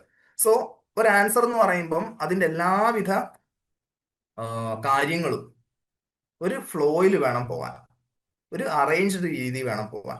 അതിന്റെ ട്രാൻസിഷൻ എന്ന് പറയുന്നത് വളരെ സ്മൂത്ത് ആയിരിക്കണം. ഒരു കാര്യം എഴുതുകയാണെങ്കിൽ അതിന്റെ ആദ്യ സ്റ്റെപ്പ് തൊട്ട് അവസാന സ്റ്റെപ്പ് വരെ എന്നുള്ളത് തന്നെയാണ് അതിന്റെ രീതി. അതെല്ലാം നമുക്ക് ഇടയിൽ ഓർമ്മ വരികയാണെങ്കിൽ പോലും മേ ബി അത് വേറെ ഏതെങ്കിലും കൺക്ലൂഷനിലേക്കൊക്കെ തന്നെ കൊണ്ടുവരിക എന്നല്ലാതെ അതിനിടയിൽ നിങ്ങൾ വെട്ടിയൊക്കെ എഴുതാൻ നിന്ന് കഴിഞ്ഞാൽ ഒരുപാട് സമയം പോകും. അപ്പൊ അതിന്റെ ആവശ്യമില്ല. അങ്ങനെ എന്തെങ്കിലും പോയിന്റ്സ് ഒക്കെ വിട്ടുപോയിട്ടുണ്ടെങ്കിൽ മേ ബി കൺക്ലൂഷൻ എഴുതുന്ന സമയത്ത് നിങ്ങൾക്ക് അത് ഇങ്ങനെ കാര്യങ്ങൾ ഉണ്ടായിരുന്നു എന്ന് പറഞ്ഞ് ജസ്റ്റ് ഒന്ന് ആഡ് ചെയ്തിടാം. എന്നിട്ട് വേണേൽ അത് അണ്ടർലൈനും ചെയ്യാം. അതല്ല നിങ്ങളുടെ ആൻസറിന്റെ ഫ്ലോയെ ബ്രേക്ക് ചെയ്യുന്ന കാര്യങ്ങളൊന്നും പൊതുവെ ആൻസറിന്റെ ഇടയിലേക്ക് കൊണ്ടുവരാത്തതാണ് എന്തുകൊണ്ടും നല്ലത്. ട്രാൻസ്ലേഷനിലെ ഫേസിലേക്ക് അല്ലെ ഫ്രേസസിലേക്ക് വരുമ്പോഴും, സോറി ഫ്രേസസ് ആണ്, ഫ്രേസസിലേക്ക് വരുമ്പോഴും പിറകോട്ട് പോകാത്ത രീതിയിൽ. ഇപ്പൊ നിങ്ങളൊരു കാര്യം പറഞ്ഞുകൊണ്ട് വരികയാണെങ്കിൽ ഫർദർ മോർ എന്ന് പറഞ്ഞിട്ട് നിങ്ങൾക്ക് വേണേൽ അടുത്ത കാര്യത്തിലേക്ക് പോവാം, അല്ലെ ഓൾസോ എന്ന് പറഞ്ഞിട്ട് അടുത്ത കാര്യത്തിലേക്ക് പോവാം, അല്ലെ ബട്ട് എന്ന് പറഞ്ഞിട്ട് അടുത്ത കാര്യത്തിലേക്ക് പോവാം. ഇതൊക്കെ പറഞ്ഞിട്ട് പിന്നത്തെ കാര്യങ്ങളിലേക്ക് പോവാതിരിക്കാനും പ്രത്യേകം ശ്രദ്ധിക്കാം. ഓക്കെ, ഇനി നമ്മൾ ഡിസ്കസ് ചെയ്യാൻ പോകുന്ന ഒരു പ്രധാനപ്പെട്ട കാര്യമാണ്, നമ്മളൊരു എക്സാമ്പിൾ ഡിസ്കസ് ചെയ്യാൻ പോവാണ്. അപ്പം എങ്ങനെയാണ് ഒരു ഉത്തരം എഴുതേണ്ടതെന്നുള്ളതിന്, അല്ലെങ്കിൽ ഒരു ചോദ്യം കിട്ടിക്കഴിഞ്ഞാൽ എങ്ങനെ ഉത്തരം എഴുതണം എന്നുള്ളതിന്റെ ഒരു ബേസിക് ഒരു എക്സാമ്പിൾ നമ്മൾ ജസ്റ്റ് പറഞ്ഞു പോവാണ്. അപ്പൊ ചോദ്യം ഇതാണ്. എന്താണ് ചോദ്യം? Discuss the causes and impacts of environment pollution. 10 മാർക്കിന്റെ ചോദ്യമാണ്. എന്താണ് ഇപ്പൊ ചോദ്യം? Discuss the causes and impact of environment pollution. 10 മാർക്കിന്റെ ചോദ്യമാണ്. അപ്പൊ അതിൽ ആദ്യം തന്നെ നിങ്ങൾ നോട്ട് ചെയ്യേണ്ട കാര്യം എന്താ? നമ്മൾ പറഞ്ഞ പ്രകാരം ആദ്യം നോട്ട് ചെയ്യേണ്ട കാര്യം കീ ടേം എന്താണ്. കീ ടേം എന്ന് വെച്ച് കഴിഞ്ഞാൽ എന്താണ്? Elaborate, compare, explain. അതുപോലെ നമ്മളിവിടെ പറഞ്ഞിട്ടുള്ളത് എന്താണ്? ഡിസ്കസ് എന്നുള്ളതാണ് പറഞ്ഞിട്ടുള്ളത്. എൻവയോൺമെന്റ് പൊല്യൂഷനെ പറ്റി ഡിസ്കസ് ചെയ്യാനാണ് പറഞ്ഞിട്ടുള്ളത്. സോ അതൊരു ഡിസ്കഷൻ ആണെന്നുള്ളതും, അത് ഡിസ്കഷൻ എന്ന് പറയുമ്പോൾ അതിന്റെ എല്ലാ good and bad sides explain ചെയ്യുന്നുണ്ടെന്നുള്ളതും നമ്മൾ ഉറപ്പ് വരുത്തണം. അതുപോലെ എന്താണ് ഡിസ്കസ് ചെയ്യാൻ പറയുന്നത്? Causes and impact of environment pollution ആണ്. അപ്പൊ എൻവയോൺമെന്റ് പൊല്യൂഷൻ ഉണ്ടാക്കുന്ന അല്ലെ ഉണ്ടാവാനിടയാവുന്ന കാരണങ്ങളും അതുപോലെ അത് ഉണ്ടാക്കുന്ന സമൂഹത്തിലെ അല്ലെങ്കിൽ ഭൂമിയിലെ മറ്റ് പ്രശ്നങ്ങളും. അപ്പൊ ഇത്രയും കാര്യങ്ങൾ ഉൾക്കൊള്ളിക്കണം എന്നുള്ളത് ആദ്യമേ നിങ്ങൾ മനസ്സിലാക്കണം. ഓക്കെ, എന്തൊക്കെ വേണം? ആദ്യം പൊല്യൂഷൻ എന്താണെന്നുള്ളത് വേണം. രണ്ടാമത്തത് പൊല്യൂഷൻ എന്തുകൊണ്ട് ഉണ്ടാവുന്നു എന്നുള്ള കാര്യങ്ങൾ വേണം.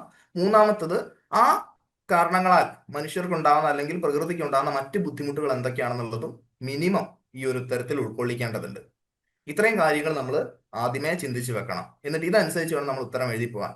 ഇനി എത്ര മാർക്കിനാണ്? 10 മാർക്കിന്റെ ചോദ്യമാണ്. അപ്പൊ അത്യാവശ്യം നേരത്തെ പറഞ്ഞ പോലെ ഒരു 3 പേജ് 4 പേജ് ഒക്കെ എഴുതാനുള്ള ഉത്തരമുണ്ട്. ഇനിയാണ് നമ്മൾ സ്ട്രക്ചറിലേക്ക് വരുന്നത്.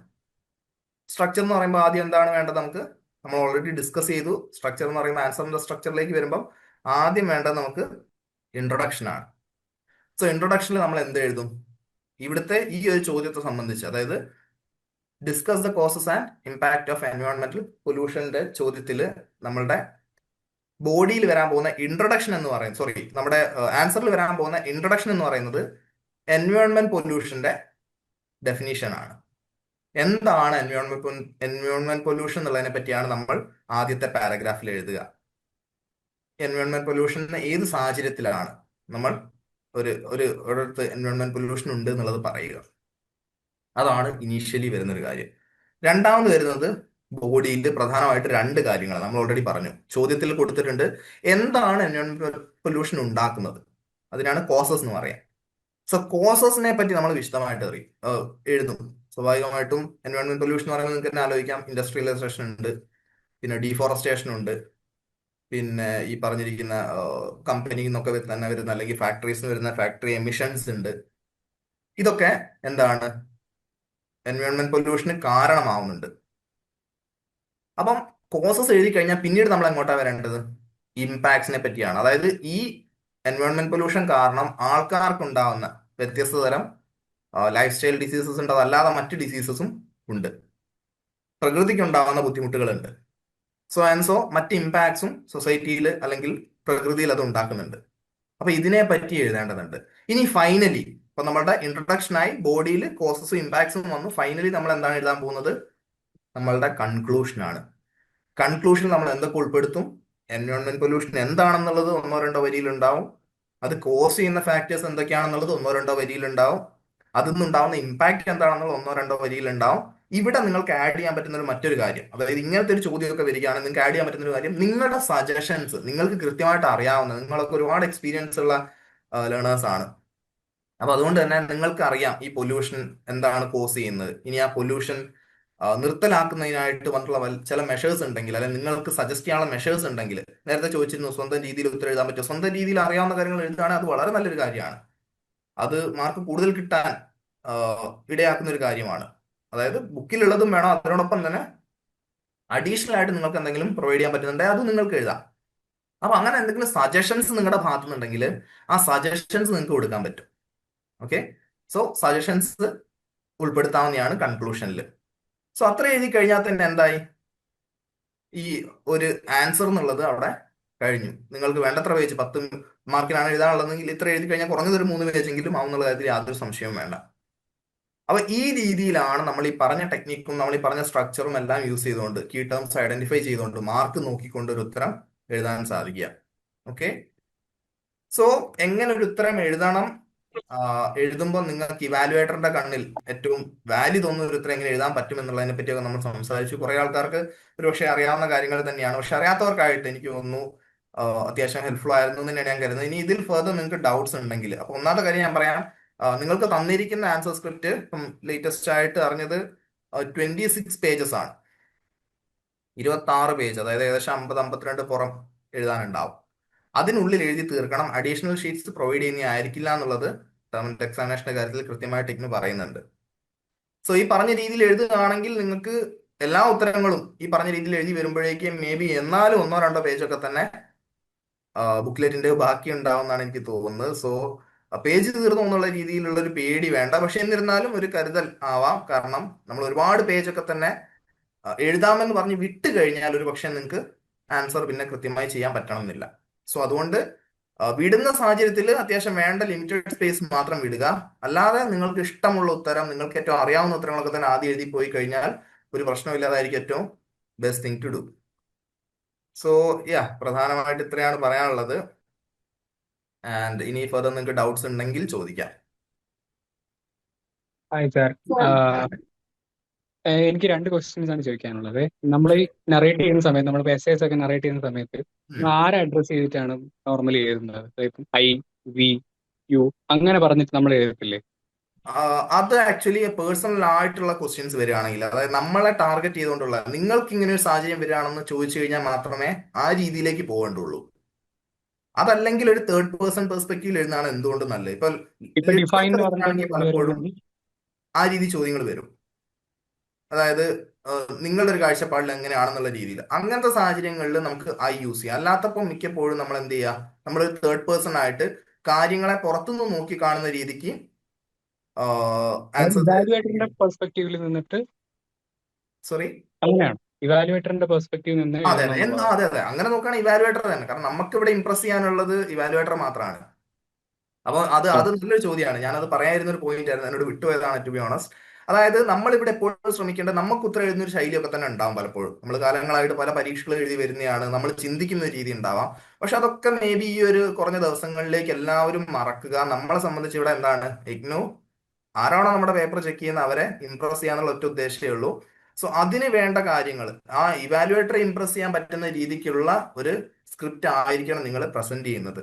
അപ്പൊ ഇവാലുവേറ്റർക്ക് എന്തൊക്കെയാണ് വേണ്ടതെന്നുള്ളത് ഞാൻ അവിടെ ഓൾറെഡി മെൻഷൻ ചെയ്ത് കഴിഞ്ഞു. അപ്പം ഇവാലുവേറ്ററുടെ പെർസ്പെക്റ്റീവിൽ തന്നെ എന്താണ് നിങ്ങളുടെ, ഐ മീൻ അവരെന്താണോ എക്സ്പെക്ട് ചെയ്യുന്നത്, ആ ഒരു എക്സ്പെക്ടേഷൻ മീറ്റ് ചെയ്യുന്ന ഉത്തരങ്ങൾ തന്നെയാണ് നമ്മുടെ ഭാഗത്തുനിന്ന് പോകേണ്ടത്. കറക്റ്റ് ആണ്. Thank you. ഒരു ക്വസ്റ്റ്യനും കൂടെ. Oh sure. നമ്മളിപ്പം ക്വസ്റ്റ്യൻസിൽ വേർഡ്സ് മെൻഷൻ ചെയ്തിട്ടില്ല എന്ന് വെക്കുക. ആ അപ്പം ഇപ്പൊ 10 മാർക്കിന്റെ ക്വസ്റ്റ്യൻ ആണ്. അത് ഞാൻ 200 വേർഡ്സ് തികയ്ക്കണോ അതോ റിലവന്റ് പോയിന്റ്സ് എഴുതിയാൽ മതിയോ? പോയിന്റ്സ് എഴുതി നമുക്കതിനെ എക്സ്പ്ലെയിൻ ചെയ്യാൻ പറ്റുന്ന എത്ര, അതായത് ഒരു ഒരു ബേസിക് എക്സ്പ്ലനേഷൻ എങ്കിലും എല്ലാ പോയിന്റ്സിനും കൊടുക്കാൻ പറ്റിയാൽ നന്നാവും ടു ബി ഓണസ്റ്റ്. വെറും ബുള്ളറ്റ് പോയിന്റ്സിലേക്ക് ഒതുങ്ങുകയാണെങ്കിൽ ഒരു പക്ഷേ ഇപ്പം എല്ലാ ഇവാലുവേറ്റേഴ്സ് ഈ പറഞ്ഞ പോലെ ഒരേ രീതിയിൽ അതിനെ കണക്കാക്കണം എന്നില്ല. ഓരോരുത്തരുടെയും ഓരോ, ഇപ്പൊ ഇതിൽ തന്നെ പല ടീച്ചേഴ്സും ഒക്കെ തന്നെ ഉണ്ടാവും. സോ ഓരോരുത്തരും ഓരോ രീതിയിലാണ് ചെക്ക് ചെയ്യുക. അപ്പം ഒരു ബേസിക് എക്സ്പ്ലനേഷൻ എല്ലാ പോയിന്റിനും ഉണ്ടെങ്കിൽ എനിക്ക് തോന്നുന്നു അതായിരിക്കും കുറച്ചുകൂടെ നല്ലത്. ആ ഒരു 200 വേർഡ്സ് എന്നുള്ളതിലേക്ക് എത്തിക്കണം എന്നില്ല, പക്ഷെ അറിയുന്ന കാര്യങ്ങളൊക്കെ തന്നെ അതിൽ എഴുതി പോകുന്നുണ്ട്, അധികം സമയം പോവാതെ എന്നുള്ളത് ഉറപ്പിച്ചാൽ മതി. Okay, thank you. ഈ പ്രോബ്ലം റിലേറ്റഡ് ക്വസ്റ്റ്യൻസ് ഒക്കെ ഉണ്ടാവില്ല, ഈ ടാബുലർ ഫോം, ആ പിന്നെ ജേർണൽ എൻട്രി, പിന്നെ ഇങ്ങനത്തെ പ്രോബ്ലംസ് ഉണ്ടാവുന്ന ക്വസ്റ്റ്യൻസ് ഒക്കെ, ഉം. അത് മീൻസ് അത് മാത്രം എഴുതാൻ മതിയോ, അല്ലെങ്കിൽ ഇൻട്രൊഡക്ഷനും അതിന്റെ കൺക്ലൂഷനും അങ്ങനെ അങ്ങനെ ഇല്ല ഇല്ല എന്തെങ്കിലും? ഇല്ല, അങ്ങനെ അതിന്റെ ആവശ്യമില്ല. അത് മേ ബി ഒരു ഒന്നോ രണ്ടോ ലൈൻ, ഇന്നതാണ് ഉത്തരം അല്ലെ ഇങ്ങനെ ആയിരിക്കും ഉണ്ടാവുക എന്നുള്ള ഒന്നോ രണ്ടോ ലൈൻ മാത്രം അത് മതിയാവും. അതൊക്കെ കുറെ കൂടെ ഇപ്പം ആ രീതിയിൽ നമ്മൾ നേരത്തെ പറഞ്ഞു ന്യൂമറിക്കൽ ക്വസ്റ്റ്യൻസ് ഒക്കെ ആവുമ്പം ആ ഇത് ഫോളോ ചെയ്യേണ്ട ഒരു കാര്യമില്ല. സത്യം പറഞ്ഞാൽ കൺക്ലൂഷൻ കൊടുക്കാൻ എനിക്ക് ന്യൂമറിക്കൽ ക്വസ്റ്റ്യൻസിനും മിക്കപ്പോഴും കൺക്ലൂഷൻ ഉണ്ടാവാറുണ്ട്. ഇൻട്രൊഡക്ഷനും കൺക്ലൂഷനും ഒക്കെ പക്ഷെ വളരെ മിനിമൽ ആണ്. അതിൽ ഈ സ്റ്റെപ്പ് ബൈ സ്റ്റെപ്പ് ചെയ്യുക, ഈ പറഞ്ഞ നമ്മൾ നേരത്തെ പറഞ്ഞ പോലെ analytical questions, sorry application based questions ഒക്കെ ചെയ്യുന്ന പോലെ കുറച്ചുകൂടെ പ്രാക്ടിക്കൽ ആയിട്ട്, അല്ലെങ്കിൽ ഈ ഫോമുല യൂസ് ചെയ്തൊക്കെ ചെയ്യുന്ന ചോദ്യങ്ങളെ സംബന്ധിച്ച് ആൻസറിനാണ്, അതായത് ആ കിട്ടുന്ന നമ്മുടെ ആ സ്റ്റെപ്സിനും അതുപോലെ തന്നെ നമ്മുടെ ആൻസറിനുമാണ് കൂടുതൽ വാല്യൂ, ഇൻട്രൊഡക്ഷനേക്കാളിലും കൺക്ലൂഷനേക്കാളിലും ഒക്കെ തന്നെ. സോ അത് സ്റ്റെപ്സിലും അതുപോലെ തന്നെ ഫോമുലയിലും ഒക്കെ തന്നെ ഫോക്കസ് ചെയ്യുക. അതിന് ഈ ഒരു സ്ട്രക്ചർ ഡിറ്റോ ആയിട്ട് അതേപോലെ ഫോളോ ചെയ്യണമെന്നില്ല. Sir, okay. എനിക്ക് മോഡൽ എക്സാം അറ്റൻഡ് ചെയ്യാൻ പറ്റില്ല. അപ്പം ഇനി എക്സാം എഴുതാൻ പറ്റുമോ? മോഡൽ എക്സാമിന്റെ കാര്യം ഒന്ന് എനിക്കൊന്നു വെണ്ടർ അല്ലെങ്കിൽ സ്റ്റുഡൻറ് സക്സസ് എക്സിക്യൂട്ടീവിനോട് ചോദിക്കുന്നതായിരിക്കും ബെറ്റർ. ബാക്കി പക്ഷെ ഒരു ഇതെല്ലാവരുടെയും ക്വസ്റ്റ്യൻ പേപ്പേഴ്സ് എല്ലാം തന്നെ എനിക്ക് തോന്നുന്നു ആപ്പിൽ അപ്ലോഡഡ് ആണ് തോന്നലല്ല. അത് എല്ലാം മോഡൽ ക്വസ്റ്റ്യൻ പേപ്പറും അതുപോലെ പ്രീവിയസ് ക്വസ്റ്റ്യൻ പേപ്പർ അൾട്ടിമേറ്റ് അനാലിസിസും എല്ലാം തന്നെ ആപ്പിൽ അപ്ലോഡഡ് ആയിട്ടുണ്ട്. സർ ആൻസർ ഗൈഡും ആപ്പിൽ അപ്ലോഡഡ് ആണ്. ഈ സ്റ്റാറ്റിസ്റ്റിക്സിന് ഫൈനൽ ആൻസർ തെറ്റിയാലും സ്റ്റെപ്സ് ഒക്കെ കറക്റ്റ് ആണെങ്കിൽ മാർക്ക് കിട്ടും. സ്റ്റെപ്സിന്റെ അതെ, സ്റ്റെപ്സ് കറക്റ്റ് ആണെങ്കിൽ അതിനൊരു മാർക്ക് എന്തായാലും കിട്ടും. അതുണ്ടാവും, യെസ്. ആൻസർ തന്നെ ആൻസർ ബേസ് ചെയ്ത് മാത്രമല്ല മാർക്ക് വരുന്നത്. ആൻസർ മാത്രം കറക്റ്റ് ആയതുകൊണ്ടും കാര്യമില്ല, സ്റ്റെപ്സ് പ്രോപ്പർ ആണെങ്കിലേ ഫുൾ മാർക്സ് കിട്ടുള്ളൂ. ഗ്രാഫ് അതിന്റെ കൂടെ അറ്റാച്ച്ഡ് ആണോ സാർ? ഏതാ ഗ്രാഫിന്റെ കാര്യം? പ്ലോട്ട് ചെയ്യാനുള്ള രീതിക്കുള്ള ക്വസ്റ്റ്യൻസിന് അവർ ഗ്രാഫ് പ്രൊവൈഡ് ചെയ്യുമോ എന്നുള്ള കാര്യത്തിൽ എനിക്കും ചെറിയൊരു ഡൗട്ട് ഉണ്ട്. എനിക്ക് തോന്നുന്നത് മെൻറ്റർ അല്ലെങ്കിൽ സ്റ്റുഡൻറ് സക്സസ് എക്സിക്യൂട്ടീവുമായിട്ടൊന്ന് ഡിസ്കസ് ചെയ്യുന്നതായിരിക്കും നന്നാവുക. പൊതുവെ വരച്ചിട്ട് ചെയ്യാനുള്ള രീതിക്കുള്ള വരച്ചിട്ട് നമ്മൾ തന്നെ വരച്ചിട്ട് പ്ലോട്ട് ചെയ്യാനുള്ള ചാർട്ട്സ് ഒക്കെ തന്നെയാണ് കൊടുക്കാറെന്നാണ് എൻ്റെ ഒരു വിശ്വാസം. അതല്ലാതെ നമുക്ക് ഇതിന്റെ ലാസ്റ്റ് ഷീറ്റിലായിട്ട് ഗ്രാഫ് കൊടുക്കുന്ന ഒരു കാര്യം ഞാൻ പേഴ്സണലി കണ്ടിട്ടില്ല. പക്ഷെ അതൊന്നുകൂടെ ക്ലാരിഫൈ ചെയ്തിട്ട് ആരായിരുന്നു ഡൗട്ട് ചോദിച്ചത്? ഇൽഹാം. സർ ഈ ഇൻട്രൊഡക്ഷൻ സോറി, അതില് കൺക്ലൂഷൻ എന്ന് ഇതൊന്ന് സൈഡ് പറഞ്ഞിട്ട് ഞാൻ ആ അടുത്തേക്ക് വരാം. ഡൗട്ട് ചോദിച്ചത് ഇൽഹാം. ഇൽഹാം. എനിക്ക് തോന്നുന്നു ഇതില് ലിൻസി മാം ഉണ്ടോ ഇതില്? യെസ് സർ പറഞ്ഞു. ഓക്കെ, അങ്ങനെയാണെങ്കിൽ ഒന്ന് ഇൽഹാമിന്റെ മെന്റർ അല്ലെങ്കിൽ സ്റ്റുഡൻസ് എക്സിക്യൂട്ടീവ് വഴി അതൊന്ന് ക്ലിയർ ചെയ്താൽ മതി. കണക്ട് ചെയ്യാം. After the session personally connect ചെയ്യാം കേട്ടോ. Okay, thank you. അടുത്ത ക്വസ്റ്റ്യൻ. ഈ ഇൻട്രൊഡക്ഷൻ കൺക്ലൂഷന് സൈഡിൽ ഹെഡിങ് ആയിട്ട് കൊടുക്കണം ഇല്ല, അല്ലെങ്കിൽ അത് കൊടുക്കണം എന്നില്ല. അങ്ങനെ ഇൻട്രൊഡക്ഷൻ കൺക്ലൂഷൻ നമ്മൾ എഴുതേണ്ട കാര്യമില്ല. പക്ഷെ അത് രണ്ട് പാരഗ്രാഫ് ആണെന്നുള്ള ഉറപ്പ് വരുത്തുക. ഇൻട്രൊഡക്ഷൻ കഴിഞ്ഞ് നമ്മൾ എഴുതി കഴിഞ്ഞ് ബോഡി തുടങ്ങുമ്പം പാരഗ്രാഫ് ബ്രേക്ക് ചെയ്യണം. ഓക്കെ അപ്പോൾ ഓട്ടോമാറ്റിക്കലി ബോഡി കഴിഞ്ഞിട്ട് പാരഗ്രാഫ് ബ്രേക്ക് ചെയ്യുക, കൺക്ലൂഷൻ സ്റ്റാർട്ട് ചെയ്യുക. അപ്പൊ സ്വാഭാവികമായിട്ടും വായിക്കുന്ന ഈ വാലുവേറ്ററെ സംബന്ധിച്ച് ഇംപ്രസ്ഡ് ആവുന്നുള്ള കാര്യത്തിൽ സംശയമൊന്നും വേണ്ട. Thank you. ഹലോ പറഞ്ഞോളൂ. സർ, ഈ അക്കൗണ്ടിങ് പേപ്പറിന് പ്രോബ്ലം ക്വസ്റ്റ്യൻസ് ഉണ്ടല്ലോ. അപ്പൊ നമ്മൾക്ക് ഇപ്പോ ഒരു 9 ക്വസ്റ്റ്യൻ തന്നിട്ട് അതില് 2 പ്രോബ്ലംസും ബാക്കി തിയറിയും ആണെങ്കിൽ നമുക്ക് ഓൾറെഡി 5 ക്വസ്റ്റ്യൻസ് അല്ലേ അറ്റൻഡ് ചെയ്യേണ്ട ആവശ്യമുള്ളൂ. അതില് നമ്മള് പ്രോബ്ലംസ് എഴുതാണ്ട് തിയറി മാത്രം എഴുതിയോണ്ടൊന്നും പ്രശ്നമില്ലല്ലോ. ഇല്ല, അങ്ങനെ ഓർ തരുന്ന അല്ലെങ്കിൽ ചോയ്സ് തരുന്ന സാഹചര്യങ്ങളിൽ കുഴപ്പമില്ല. പക്ഷെ കമ്പൽസറി ആയിട്ട് പ്രോബ്ലം ക്വസ്റ്റ്യൻ കൊടുത്തിട്ടുണ്ടെങ്കിൽ ചെയ്യണം എന്നേ ഉള്ളൂ. അല്ല, അതിൽ ഒരു പ്രോബ്ലം അക്കൗണ്ടിങ്ങിന് എന്തായാലും ഒരു പ്രോബ്ലം എന്തായാലും എഴുതണം എന്നൊന്നില്ലല്ലോ. As far as I know അങ്ങനെ ഇല്ല. അത് ഉണ്ടെങ്കിൽ തന്നെ ക്വസ്റ്റ്യൻ പേപ്പറിൽ അത് കൃത്യമായിട്ട് മെൻഷൻ ചെയ്യും. അതോർത്ത് വെറീഡ് ആവണ്ട. അത് അങ്ങനെ ഒരു പ്രോബ്ലം അല്ലെ ഒന്ന് പ്രോബ്ലം ആയിരിക്കണം എന്നുള്ള എന്തായാലും ക്വസ്റ്റ്യൻ പേപ്പറിൽ അവർ മെൻഷൻ ചെയ്യും. ഇൻസ്ട്രക്ഷൻ ഉണ്ടാവും കൃത്യമായിട്ട്. അല്ലാത്ത പക്ഷം അത് എഴുതണം എന്നില്ല. Okay sir, thank you. Sir 20 മാത്സിന്റെ ക്വസ്റ്റ്യൻ എത്ര പേജസ് ആണ് എഴുതേണ്ടത്? പേജസിലേക്ക് വരുമ്പോ ഒരു 4 പേജസ് ഒക്കെ തന്നെ മതിയാവും. പക്ഷെ കോണ്ടന്റ് അതിനനുസരിച്ചുള്ളത് ഉണ്ട് എന്നുള്ളത് അതാണ്. ടു ബി ഓണസ്റ്റ്, എനിക്ക് പേജസിനേക്കാളും നമുക്ക് അറിയാവുന്ന കാര്യങ്ങൾ എത്രത്തോളം ക്ലാരിറ്റിയിൽ എത്രത്തോളം സ്ട്രക്ചേർഡ് ആയിട്ട് എഴുതാൻ പറ്റുമോ അതായിരിക്കും ഏറ്റവും ബെസ്റ്റ്. പക്ഷെ ഒരു 1000 വേർഡ്സ് എന്ന് പറയുന്നുണ്ടെങ്കിൽ അറ്റ്ലീസ്റ്റ് ഒരു 800 വേർഡ്സ് എങ്കിലും എഴുതുന്നതായിരിക്കും ബെറ്റർ. അറ്റ്ലീസ്റ്റ് ഒരു 800 എങ്കിലും എഴുതുന്നതായിരിക്കും better. Okay sir, limited pages തന്നോണ്ടാണ് ചോദിച്ചത്. പിന്നെ ഇത്ര ക്വസ്റ്റ്യൻ അത് ഒരുപാട് അതിൽ പറഞ്ഞതിലും കൂടുതൽ എഴുതി പോണെന്ന് ഒരു നിർബന്ധവും ഇല്ല. അല്ലെങ്കിൽ ഒരുപാട് പേജ് എഴുതണം എന്നുള്ളതിനേക്കാളും ആ ഒരു വിത്തിൻ ദ ലിമിറ്റ്സ് നിൽക്കുകയാണെങ്കിൽ അതായിരിക്കും ഏറ്റവും നല്ലത്. Okay sir, thank you. Sir, scientific calculator കൊണ്ടുപോകാൻ പറ്റില്ല എന്ന് പറഞ്ഞു. അത് കൃത്യമായിട്ട് നിങ്ങളുടെ അഡ്മിറ്റ് കാർഡ് ഡൗൺലോഡ് ചെയ്തിട്ടുണ്ടാവില്ലേ? നമ്മുടെ ഹോൾ ടിക്കറ്റ് കൃത്യമായിട്ട് മെൻഷൻ ചെയ്യും. കൊണ്ടുപോകാൻ പറ്റുന്ന പേപ്പേഴ്സും ഉണ്ട്, കൊണ്ടുപോകാൻ പറ്റാത്ത പേപ്പേഴ്സും ഉണ്ട്. അപ്പൊ അത് ഓരോരുത്തരുടെ അഡ്മിറ്റ് കാർഡിലാണ് ഉണ്ടാവുക പൊതുവെ ഏത് കോഴ്സിന് കൊണ്ടുപോകാൻ പറ്റും, ഏത് കോഴ്സിന് കൊണ്ടുപോകാൻ പറ്റൂല എന്നുള്ളത്. ഇപ്പൊ 4 പേജോളം ഉണ്ട് അഡ്മിറ്റ് കാർഡ്. ചിലപ്പോൾ ഡൗൺലോഡ് ചെയ്തപ്പം ഒന്നേ ചെയ്തിട്ടുണ്ടാവുള്ളൂ. അതിന്റെ PDF നോക്കിക്കഴിഞ്ഞ് അതിൽ വായിച്ചു കഴിഞ്ഞാലാണ് കറക്റ്റ് അറിയാൻ പറ്റുക. അതിൽ എഴുതിയിട്ടുണ്ട്. അതെ, അതിൽ കൃത്യമായിട്ട് സയന്റിഫിക് കാൽക്കുലേറ്റർ ആണെങ്കിലും കൊണ്ടുപോകരുത് എന്നുള്ളത് പൊതുവെ നമ്മുടെ ഹോൾ ടിക്കറ്റിലാണ് മെൻഷൻ ചെയ്യാറ്. പിന്നെ സർ, സ്മാർട്ട് വാച്ച് പാടില്ല, അങ്ങനെ എന്തെങ്കിലും ഉണ്ടോ? അതെ, സ്മാർട്ട് വാച്ച് പാടില്ല. നമ്മുടെ അനലോഗ് വാച്ച് മാത്രമേ പറ്റുള്ളൂ. സ്മാർട്ട് വാച്ച് പറ്റില്ല. സർ, പിന്നെ കാര്യം ഈ ഇൻട്രൊഡക്ഷൻ പാരഗ്രാഫ് ഒക്കെ എഴുതുമ്പോൾ എത്ര ലൈൻസേ പാടുള്ളൂ, അങ്ങനെ എന്തെങ്കിലും ഉണ്ടോ? നമ്മൾ ഇൻട്രൊഡക്ഷൻ പക്ഷെ പറയുന്നതിന് നമുക്കൊരു പരിധി ഉണ്ടാവല്ലോ പൊതുവെ. അപ്പൊ ഞാനിപ്പം ഒരു ഉത്തരം എഴുതുകയാണെങ്കിൽ നമുക്ക് ഇന്നതാണ് ഈ കാര്യം എന്ന് പറഞ്ഞിട്ട് നമുക്ക് അൾട്ടിമേറ്റ്ലി ബോഡിയിലേക്ക് പോകേണ്ടി വരും. ഏറ്റവും വലിയ പാർട്ട് എന്ന് പറയുന്നത് ബോഡി ആയിരിക്കും സ്വാഭാവികമായിട്ടും. അപ്പൊ പാരഗ്രാഫിൽ ഇൻട്രൊഡക്ഷൻ കുറച്ച് വലുതായാലും കുഴപ്പമൊന്നുമില്ല. അപ്പൊ മെയിൻ ബോഡി കുറച്ചധികം പാരഗ്രാഫ്സ് ആയിട്ട് അങ്ങനെ എഴുതി. അതെ, മെയിൻ ബോഡിയാണ് ഏറ്റവും കൂടുതൽ, അതായത് ബോഡിയാണ് ഏറ്റവും കൂടുതൽ വേണ്ടത്. 5, 6, 7, 8 പാരഗ്രാഫ് ആയാലും കുഴപ്പമൊന്നുമില്ല. കൺക്ലൂഷനും ഇൻട്രൊഡക്ഷനും മേ ബി ഒരു വലിയ പാരഗ്രാഫ് എന്നുള്ള രീതിക്ക് തുടക്കവും അവസാനവും മതിയാവും. ബോഡിയിൽ എഴുതുന്ന സമയത്ത് പല ടോപ്പിക്സ് ആയിട്ടാണ് എഴുതുന്നത്. ബ്ലാക്ക് ഇങ്ക് കാലാകാലങ്ങളായിട്ട് ഉപയോഗിക്കുന്ന ആളാണ്. അപ്പൊ അത് നേരത്തെ ടീച്ചർ പറഞ്ഞ ബ്ലൂ ആയിരിക്കും നല്ലതെന്ന്. അങ്ങനെ മാറ്റുന്നത് നന്നായിരിക്കും, അതോ ബ്ലാക്ക് തന്നെ മതിയോ? അതിപ്പം മാം അതിൽ ബ്ലാക്കിൽ കംഫർട്ടബിൾ ആണെങ്കിൽ ബ്ലാക്ക് യൂസ് ചെയ്യുന്നതുകൊണ്ട് കുഴപ്പമൊന്നുമില്ല. ബ്ലൂ എന്ന് പറഞ്ഞാൽ പൊതുവേ നമ്മൾ ഈ എക്സാം സ്ട്രാറ്റജൈസ് ചെയ്യുമ്പോൾ പറയുന്ന ഒരു കാര്യമാണ്. ഈ ബ്ലൂയിലേക്ക് നോക്കുമ്പം കണ്ണ് കുറച്ചുകൂടെ, അതായത് ഒരുപാട് പേപ്പർ നോക്കുന്ന സമയത്ത് ഇപ്പം ഫോർ എക്സാമ്പിൾ ഞാൻ ഒരു ഉദാഹരണം പറയുകയാണെങ്കിൽ പോണ്ടിച്ചേരി യൂണിവേഴ്സിറ്റിയിൽ നമുക്ക് ബ്ലാക്ക് പെന്ന് യൂസ് ചെയ്ത് എക്സാം എഴുതാൻ പറ്റില്ല. ബ്ലൂ പെന്ന് തന്നെ യൂസ് ചെയ്യണം നിർബന്ധം വെച്ചിരിക്കുകയാണ്. പോണ്ടിച്ചേരി യൂണിവേഴ്സിറ്റിയുടെ. അപ്പൊ ഒരു സെൻട്രൽ യൂണിവേഴ്സിറ്റി ആണ്. അപ്പം അത് അങ്ങനെ വെക്കുന്നത് ഓരോരോ യൂണിവേഴ്സിറ്റികളുടെ താല്പര്യമാണ്. ഇവിടെ ബ്ലാക്ക് ആയാലും ബ്ലൂ ആയാലും പ്രശ്നമൊന്നുമില്ല.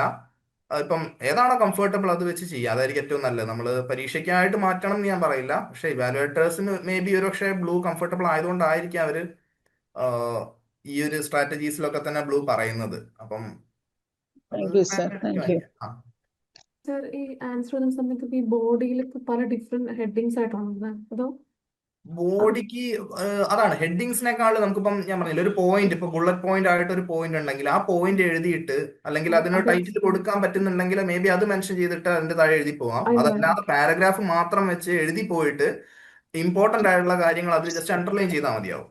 ഓക്കെ അത് രണ്ടും വർക്ക് ചെയ്യും. ഓക്കെ. സാറേ ഈ അങ്ങനെയാണ് ക്വസ്റ്റ്യൻ പേപ്പറിൽ section A, section B, section C ഉണ്ടാവുമല്ലോ. ആ അപ്പൊ നമ്മൾ ആൻസർ എഴുതുമ്പോ ഇപ്പോ സെക്ഷൻ എ, ബി അങ്ങനെ എഴുതണോ, അല്ലെങ്കിൽ ക്വസ്റ്റ്യന്റെ ഈ നമ്പർ എഴുതിങ്ങാണ്ട് ആൻസർ എഴുതിയാൽ മതിയോ? ക്വസ്റ്റിന്റെ നമ്പർ എഴുതിയാൽ മതിയാവും. സെക്ഷൻ എ ബി സി ആക്കുന്ന അത് ആക്ച്വലി അത് ക്വസ്റ്റ്യൻ ഇടുന്നവരുടെ എളുപ്പത്തിനാണ്. അത് നമുക്ക് വായിക്കുന്നവരെ സംബന്ധിച്ചും സെക്ഷൻ എയിലുള്ളതിനൊക്കെ തന്നെ മിക്കപ്പോഴും സെയിം മാർക്ക് ആയിരിക്കും ഉണ്ടാവുക. ബിയിലുള്ളവർക്ക് ഒരു മാർക്കും ഒരു രീതിയിലുള്ള ക്വസ്റ്റ്യൻസും ആയിരിക്കും. അത് അങ്ങനെ എഴുതണമെന്നില്ല. നമ്മുടെ കംഫർട്ടിനനുസരിച്ച് നമുക്കറിയാവുന്ന അനുസരിച്ച് നമ്മുടെ ഈ പറഞ്ഞ നമ്മൾ കോൺഫിഡൻസ് ഹൈ ആയിരിക്കുന്ന ആൻസേഴ്സ് തന്നെ ഏറ്റവും ആദ്യം എഴുതുന്നതാണ് എന്തുകൊണ്ട് നല്ലത്. സാറേ നമ്മൾ ഈ സെക്ഷൻ എ സെക്ഷൻ ബി എന്ന് പറയുന്നതിനകത്ത് സെക്ഷൻ എയില് നമുക്കിപ്പോ 4 ക്വസ്റ്റ്യൻ ആൻസർ ഇനി 4 എന്നാണ് കൊടുത്തിരിക്കുന്നത്. സെക്ഷൻ ബിയിലും അങ്ങനെ തന്നെ ആൻസർ ഇനി 4. അപ്പൊ ഇൻ കേസ് സെക്ഷൻ എയിലേത് എനിക്കിപ്പോ 3 നന്നായിട്ട് അറിയുള്ളൂ, സെക്ഷൻ ബിയിൽ 5 നന്നായിട്ട് അറിയാം. അപ്പൊ നമുക്ക് അങ്ങനെ മാർക്ക് അനുസരിച്ച് നമുക്ക് അങ്ങനെ എഴുതാൻ പറ്റുമോ? അതെ അത് അങ്ങനെ എഴുതുന്നതാണ്. അതായിരിക്കും അതിന്റെ റൈറ്റ് സ്ട്രാറ്റജി. ഇപ്പൊ സെക്ഷൻ ബിയിൽ 5 അറിയാമെങ്കിൽ എന്തായാലും ആദ്യം സെക്ഷൻ ബി എഴുതുക, എന്നിട്ട് സെക്ഷൻ അല്ല ഞാൻ പറഞ്ഞത് ആ അതല്ല, സെക്ഷൻ എയിൽ 4 ആൻസർ ചെയ്യുക എന്നായിരിക്കും കൊടുത്തിരിക്കുന്നത്. അപ്പൊ അതില് 3 നമുക്ക് അറിയുള്ളൂ.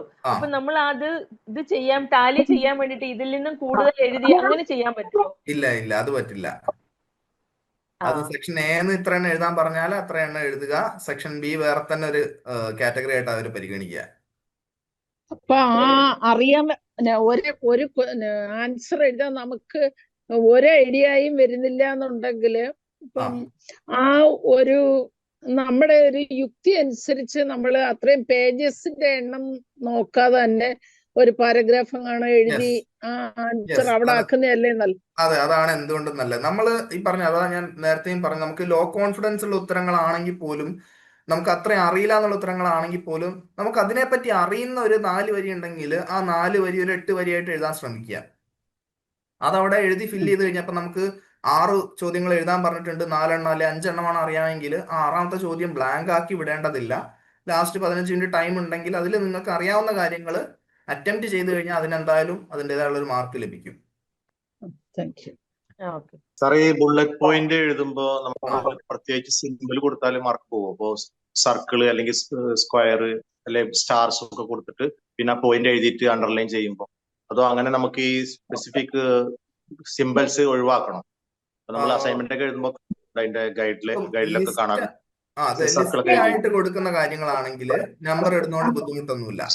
സോ അതിൽ ഇപ്പം ലിസ്റ്റ് ആക്കി എഴുതാൻ പറ്റുകയാണെങ്കിൽ, ലിസ്റ്റ് ആക്കി എഴുതേണ്ട കാര്യങ്ങളുണ്ടെങ്കിൽ, ലിസ്റ്റിന്റെ പ്രത്യേകത വെച്ച് കഴിഞ്ഞാൽ ലിസ്റ്റ് എന്ന് വെച്ചാൽ എല്ലാം ഒരുമിച്ചാണ്. ബുള്ളറ്റ് പോയിന്റ്സ് പോലെ നമുക്ക് ഒരു പോയിന്റ് കൊടുത്തിട്ട് കുറച്ച് എഴുതിയിട്ട് അത് അടുത്തയിലേക്ക് വരികയല്ല ഉണ്ടാവുക. അപ്പം 1 2 3 4 5 6 7 എന്ന് പറഞ്ഞിട്ട് അടുപ്പിച്ച് കൊടുക്കാനുള്ളതും പിന്നീട് അത് എക്സ്പ്ലെയിൻ ചെയ്യുന്ന സാഹചര്യം ആണെങ്കിൽ ഒരുമിച്ച് കൊടുക്കുന്നതാണ് നല്ല. നമ്പർ കൊടുക്കുന്നതിലും പ്രശ്നമില്ല.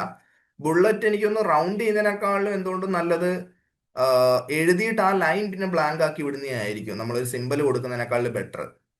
സോ നമ്മൾ ഒരു പോയിന്റ് എഴുതി ആ ലൈനിൽ പിന്നെ ആ ടൈറ്റിൽ മാത്രമേ ഉണ്ടാവുള്ളൂ. അല്ലെ ആ ഒരു ബുള്ളറ്റ് പോയിന്റ് ചെറിയ പോയിന്റ് ആണെങ്കിൽ അത്ര മാത്രമേ ആ ലൈനിൽ വെച്ചുകൊണ്ട് അതിനെ ബേസിക് ആയിട്ട് എക്സ്പ്ലെയിൻ ചെയ്തു പോകുന്ന രീതിക്ക്. വെറും ബുള്ളറ്റ് പോയിന്റ്സ് എഴുതുന്നത് മേ ബി 2 മാർക്സിന് മാത്രമാണ് നമുക്ക് അങ്ങനെ ഒരു സാഹചര്യം ഉണ്ടാവുക. 5 മാർക്കിനാണെങ്കിൽ പോലും ബുള്ളറ്റ് പോയിന്റ്സ് എഴുതി അതിനൊരു ബേസിക് എക്സ്പ്ലനേഷൻ നമ്മൾ കൊടുക്കുന്നതാണ് എന്തുകൊണ്ടും നല്ലത്. അപ്പോൾ അതിന് നമ്മളൊരു റൗണ്ട് ഇടുന്നതിനേക്കാളും സ്റ്റാർ ഇടുന്നതിനേക്കാളും ആ ഒരു പോയിന്റിനെ അവിടെ ബ്രേക്ക് ചെയ്ത് അവിടെ കുറച്ച് സ്പേസ് ഇട്ടിട്ട് അതിന്റെ അടിയിൽ എക്സ്പ്ലനേഷൻ കൊടുക്കുമ്പോൾ സ്വാഭാവികമായിട്ടും പോയിന്റ് ഇതാണ്, അല്ലെ അത് അണ്ടർലൈൻ ചെയ്താൽ മതിയാവും. അണ്ടർലൈൻ തന്നെയാണ് കുറച്ചുകൂടെ ബെറ്റർ. അത് മനസ്സിലായി. ഞാൻ ചോദിച്ചത് ഇതും കൂടിയിട്ടാണ്. അപ്പൊ നമ്മൾ ചെയ്യുന്ന ഒരു സബ് ടൈറ്റിൽസ് ഉണ്ടല്ലോ, അതിന്റെ മുൻഭാഗത്ത് ആദ്യം ഈ സബ് ടൈറ്റിൽസിന്റെ നമുക്ക് ബുള്ളറ്റ് സിമ്പിൾസ് ഉണ്ടായിരിക്കും. നമ്മൾ ഈ സർക്കിള് ഒന്ന് ഹൈലൈറ്റ് ചെയ്തിട്ട് അല്ലെങ്കിൽ ഒരു സ്ക്വയർ ഹൈലൈറ്റ് ചെയ്തിട്ട് നമ്മൾ അവിടെ വരച്ച് കാഴ്ചാൽ ഈ പിന്നെ നമ്മളെ മാർക്ക് നോക്കുന്ന ആൾക്ക് ചിലപ്പോൾ ഇഷ്ടപ്പെടാതിരിക്കുക. അതെ അത് ഒഴിവാക്കുന്നതായിരിക്കും ബെറ്റർ. ഓക്കെ. അസൈൻമെന്റ് ഒക്കെ നമ്മൾ ഗൈഡിലൊക്കെ നോക്കുമ്പോൾ അസൈൻമെന്റ് ഒക്കെ നോക്കുമ്പോൾ ടെക്സ്റ്റ് ഒക്കെ നോക്കുമ്പോൾ കാണും അവിടെ സ്ക്വയർ അല്ലെങ്കിൽ ഒരു സ്റ്റാർ അതല്ലെങ്കിൽ സർക്കിൾ ഒക്കെ കാണാറുണ്ട്. അതുപോലെ നമുക്ക് ആൻസർ ഷീറ്റിൽ എഴുതാൻ പറ്റുമോ എന്നൊരു സംശയം. അല്ല, അത് ഒഴിവാക്കുന്നതായിരിക്കും ബെറ്റർ. നമ്മൾ നോട്ട്സ് ഒക്കെ അപ്പൊ തന്നെ പോയിന്റ് എഴുതിയിട്ട് ഉണ്ടാക്കുമ്പോൾ അണ്ടർലൈൻ പൊതുവെ ചെയ്ത് പിന്നെ അത് ചെയ്യുന്നത്. മെൻഷൻ ചെയ്താൽ മതി അല്ലേ? അതെ, പോയിന്റ് അത് എഴുതി അണ്ടർലൈൻ അതിനെ ചെയ്ത് അണ്ടർലൈൻ കഴിഞ്ഞാൽ ചെയ്ത് പിന്നെ തന്നെ മെൻഷൻ ഗിവൺ ചെയ്താൽ ആയിട്ട് ആൾക്കാർ അത് ശ്രദ്ധിക്കും. Okay thank you. ഓക്കെ തന്നെ. സർ ഒരു 20 മാർക്ക് ക്വസ്റ്റ്യന് ഇപ്പൊ എത്ര ടൈം എടുക്കാൻ പറ്റും? ഇപ്പൊ 5-20 മാർക്ക് ചോദ്യമാണെങ്കിൽ സ്വാഭാവികമായിട്ട് നമുക്ക് 180 മിനിറ്റ് ആണുള്ളത്. അപ്പൊ ഒരു 35 അല്ലെ 40 മിനിറ്റ്സ് മാക്സിമം. 35 മിനിറ്റ്സ് ആണ് എനിക്കൊന്ന് ആപ്റ്റ് ആയിട്ടുണ്ടാവുക. ഒരു 30 അരമണിക്കൂറിലൊക്കെ തന്നെ ഉത്തരം എഴുതുന്ന രീതിക്ക് നോക്കാം. അരമണിക്കൂർ പറയുമ്പോൾ സുഖമായിട്ട് 4 പേജ് 5 പേജ് എഴുതാൻ പറ്റും. Okay sir. സാർ അതുപോലെ നമ്മളിപ്പോ ഓരോ ക്വസ്റ്റ്യൻസ് ആൻസർ എഴുതുമ്പോഴത്തേക്കും പുതിയ ഫ്രഷ് പേപ്പർ തന്നെ എഴുതണം, അങ്ങനെ ഉണ്ടോ? ഇല്ല, മറ്റേത് കഴിഞ്ഞ ഒരു 1-2 ലൈൻ വിട്ടിട്ട് അടുത്ത ഉത്തരം എഴുതി തുടങ്ങാം. ഓക്കെ. അത് പരമാവധി പറഞ്ഞ പോലെ ഓരോ പേജിന്റെ എൻഡിൽ തന്നെ ഫിനിഷ് ചെയ്യാൻ ശ്രമിക്കുക. അങ്ങനെ ആകുമ്പോൾ അടുത്ത ഫ്രഷ് പേജിൽ സ്റ്റാർട്ട് ചെയ്യാം. അങ്ങനെയുള്ളൂ, അല്ലാതെ അങ്ങനെ നിർബന്ധങ്ങളൊന്നുമില്ല. സർ 3 മാർക്സിന് ഒരു 3/4 പേജ് ഒക്കെ എഴുതണോ? എത്ര മാർക്സിനാണ്? 3 3 മാർക്സിന് ഒരു 1/2 പേജ് ഒക്കെ തന്നെ മതിയാവും. 1/2 പേജ് അല്ലെങ്കിൽ 3/4 പേജ് മാക്സിമം. അത് ചോദ്യം അനുസരിച്ചിരിക്കും. ചില ചോദ്യങ്ങൾ നമുക്ക് കുറച്ചുകൂടെ എഴുതാനുള്ളതാണെങ്കിൽ എഴുതാം. ഒരു പേജിനപ്പുറം ഒന്നും എന്തായാലും പോകേണ്ടതില്ല. സർ, പിന്നെ നമ്മളിപ്പോ ഒരു ആൻസർ എഴുതി കഴിഞ്ഞാൽ അടുത്ത എഴുതുന്നതിന് മുമ്പ് അണ്ടർലൈൻ ചെയ്തിട്ടാണോ അടുത്ത എഴുതേണ്ടത്, അല്ലെങ്കിൽ ഡയറക്റ്റ് ഇങ്ങനെ ക്വസ്റ്റ്യൻ നമ്പർ ഇട്ടിട്ട് അങ്ങനെ എഴുതലാണോ? മനസ്സിലായി. അണ്ടർലൈൻ ചെയ്തിട്ടാണ് എഴുതി തുടങ്ങേണ്ടതെന്ന് ചോദിച്ചു കഴിഞ്ഞാൽ ഇതിലെ പ്രധാനപ്പെട്ട പോയിന്റ്സ് അണ്ടർലൈൻ ചെയ്തിട്ട് വേണം അടുത്ത ആൻസർ എഴുതി തുടങ്ങാൻ എന്നുള്ളതാണ്. അല്ല, അടുത്ത ക്വസ്റ്റ്യന്റെ ആൻസർ ഈ ആൻസർ കഴിഞ്ഞിട്ട് കംപ്ലീറ്റ് അണ്ടർലൈൻ ഇട്ടിട്ടാണോ സ്റ്റാർട്ട് ചെയ്യേണ്ടത്? അഥവാ ഒരു പേജിൽ തന്നെയാ 2 ആൻസറും വരുന്നതെങ്കിൽ ഇപ്പം തേർഡ് ക്വസ്റ്റ്യൻ അല്ല, അത് ക്വസ്റ്റ്യൻ നമ്പർ നമ്മൾ എഴുതുന്നുണ്ടല്ലോ എന്തായാലും. പിന്നെ 2 ലൈൻ വിട്ടേക്കുക. ഒരു 2 ലൈൻ ലീവ് ചെയ്ത് കഴിഞ്ഞാൽ തന്നെ അടുത്ത ഉത്തരമായി. പിന്നെ ക്വസ്റ്റ്യൻ നമ്പർ അവരെന്തായാലും നോക്കും. സോ ക്വസ്റ്റ്യൻ നമ്പർ നോക്കുന്നുണ്ട് എന്നുള്ളത് ഉറപ്പാക്കുന്നതിനായിട്ട് അല്ലെ, അത് നമ്മുടെ ഭാഗത്ത് നമ്മൾ ചെയ്യേണ്ടതാണ്. ക്വസ്റ്റ്യൻ നമ്പർ എന്തായാലും കൃത്യമായിട്ട് എഴുതുക. അത് എഴുതി കഴിഞ്ഞാൽ തന്നെ പിന്നെ ഉത്തരങ്ങളൊക്കെ തമ്മിൽ ഒരു ഡിസ്റ്റിങ്ഷൻ വന്നു കഴിഞ്ഞപ്പോൾ പിന്നെ ബുദ്ധിമുട്ടുണ്ടാവില്ല. വരയ്ക്കേണ്ടതില്ല എന്നാണ് എൻ്റെ അഭിപ്രായം. 2 ലൈൻ മാത്രം വിട്ടിട്ട് കാരണം ഓൾറെഡി ലൈൻ ഉണ്ടാവും അതിൽ. ആൻസർ സ്ക്രിപ്റ്റിൽ ലൈൻ ഉണ്ട്. സോ 2 ലൈൻ വിട്ടിട്ടല്ല 2 ലൈൻ വിട്ടിട്ട് എനിക്കൊന്ന് എഴുതി തുടങ്ങുന്നതാണ് ബെറ്റർ. സാർ, നമുക്ക് ഈ ഡയഗ്രാംസ് ഒക്കെ വരയ്ക്കാനുണ്ടാവുമ്പം പെൻസിലോ പേനോ യൂസ് ചെയ്യും? പെൻസിലായിരിക്കും ബെറ്റർ. പെൻസിൽ യൂസ് ചെയ്യാമല്ലോ. സാർ, ഈ ക്വസ്റ്റ്യൻ എന്ന് പറയുമ്പോൾ ക്വസ്റ്റ്യൻ Q1 എന്നാണോ അതോ ANS1 എന്നാണോ ക്വസ്റ്റ്യൻ നമ്പറിന് നമ്മൾ ആൻസർ എഴുതുമ്പോൾ ചെയ്യേണ്ടത് മാർജിന്റെ ഇപ്പുറത്ത്?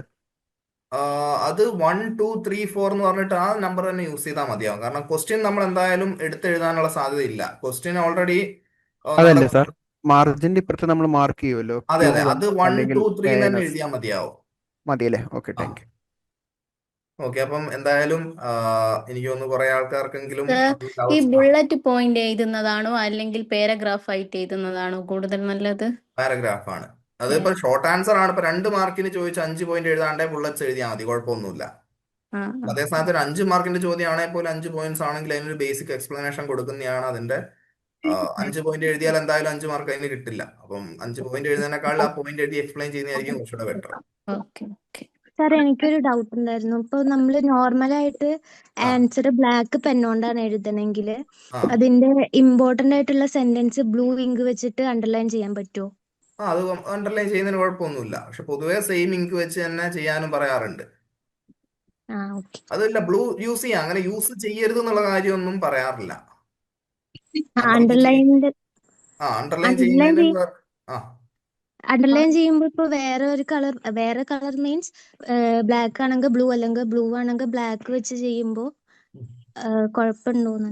ഇല്ല, കുഴപ്പമൊന്നുമില്ല. പെൻസിൽ യൂസ് ചെയ്യാലോ, പെൻസിൽ കൊണ്ട്. പെൻസിൽ യൂസ് ചെയ്യാം.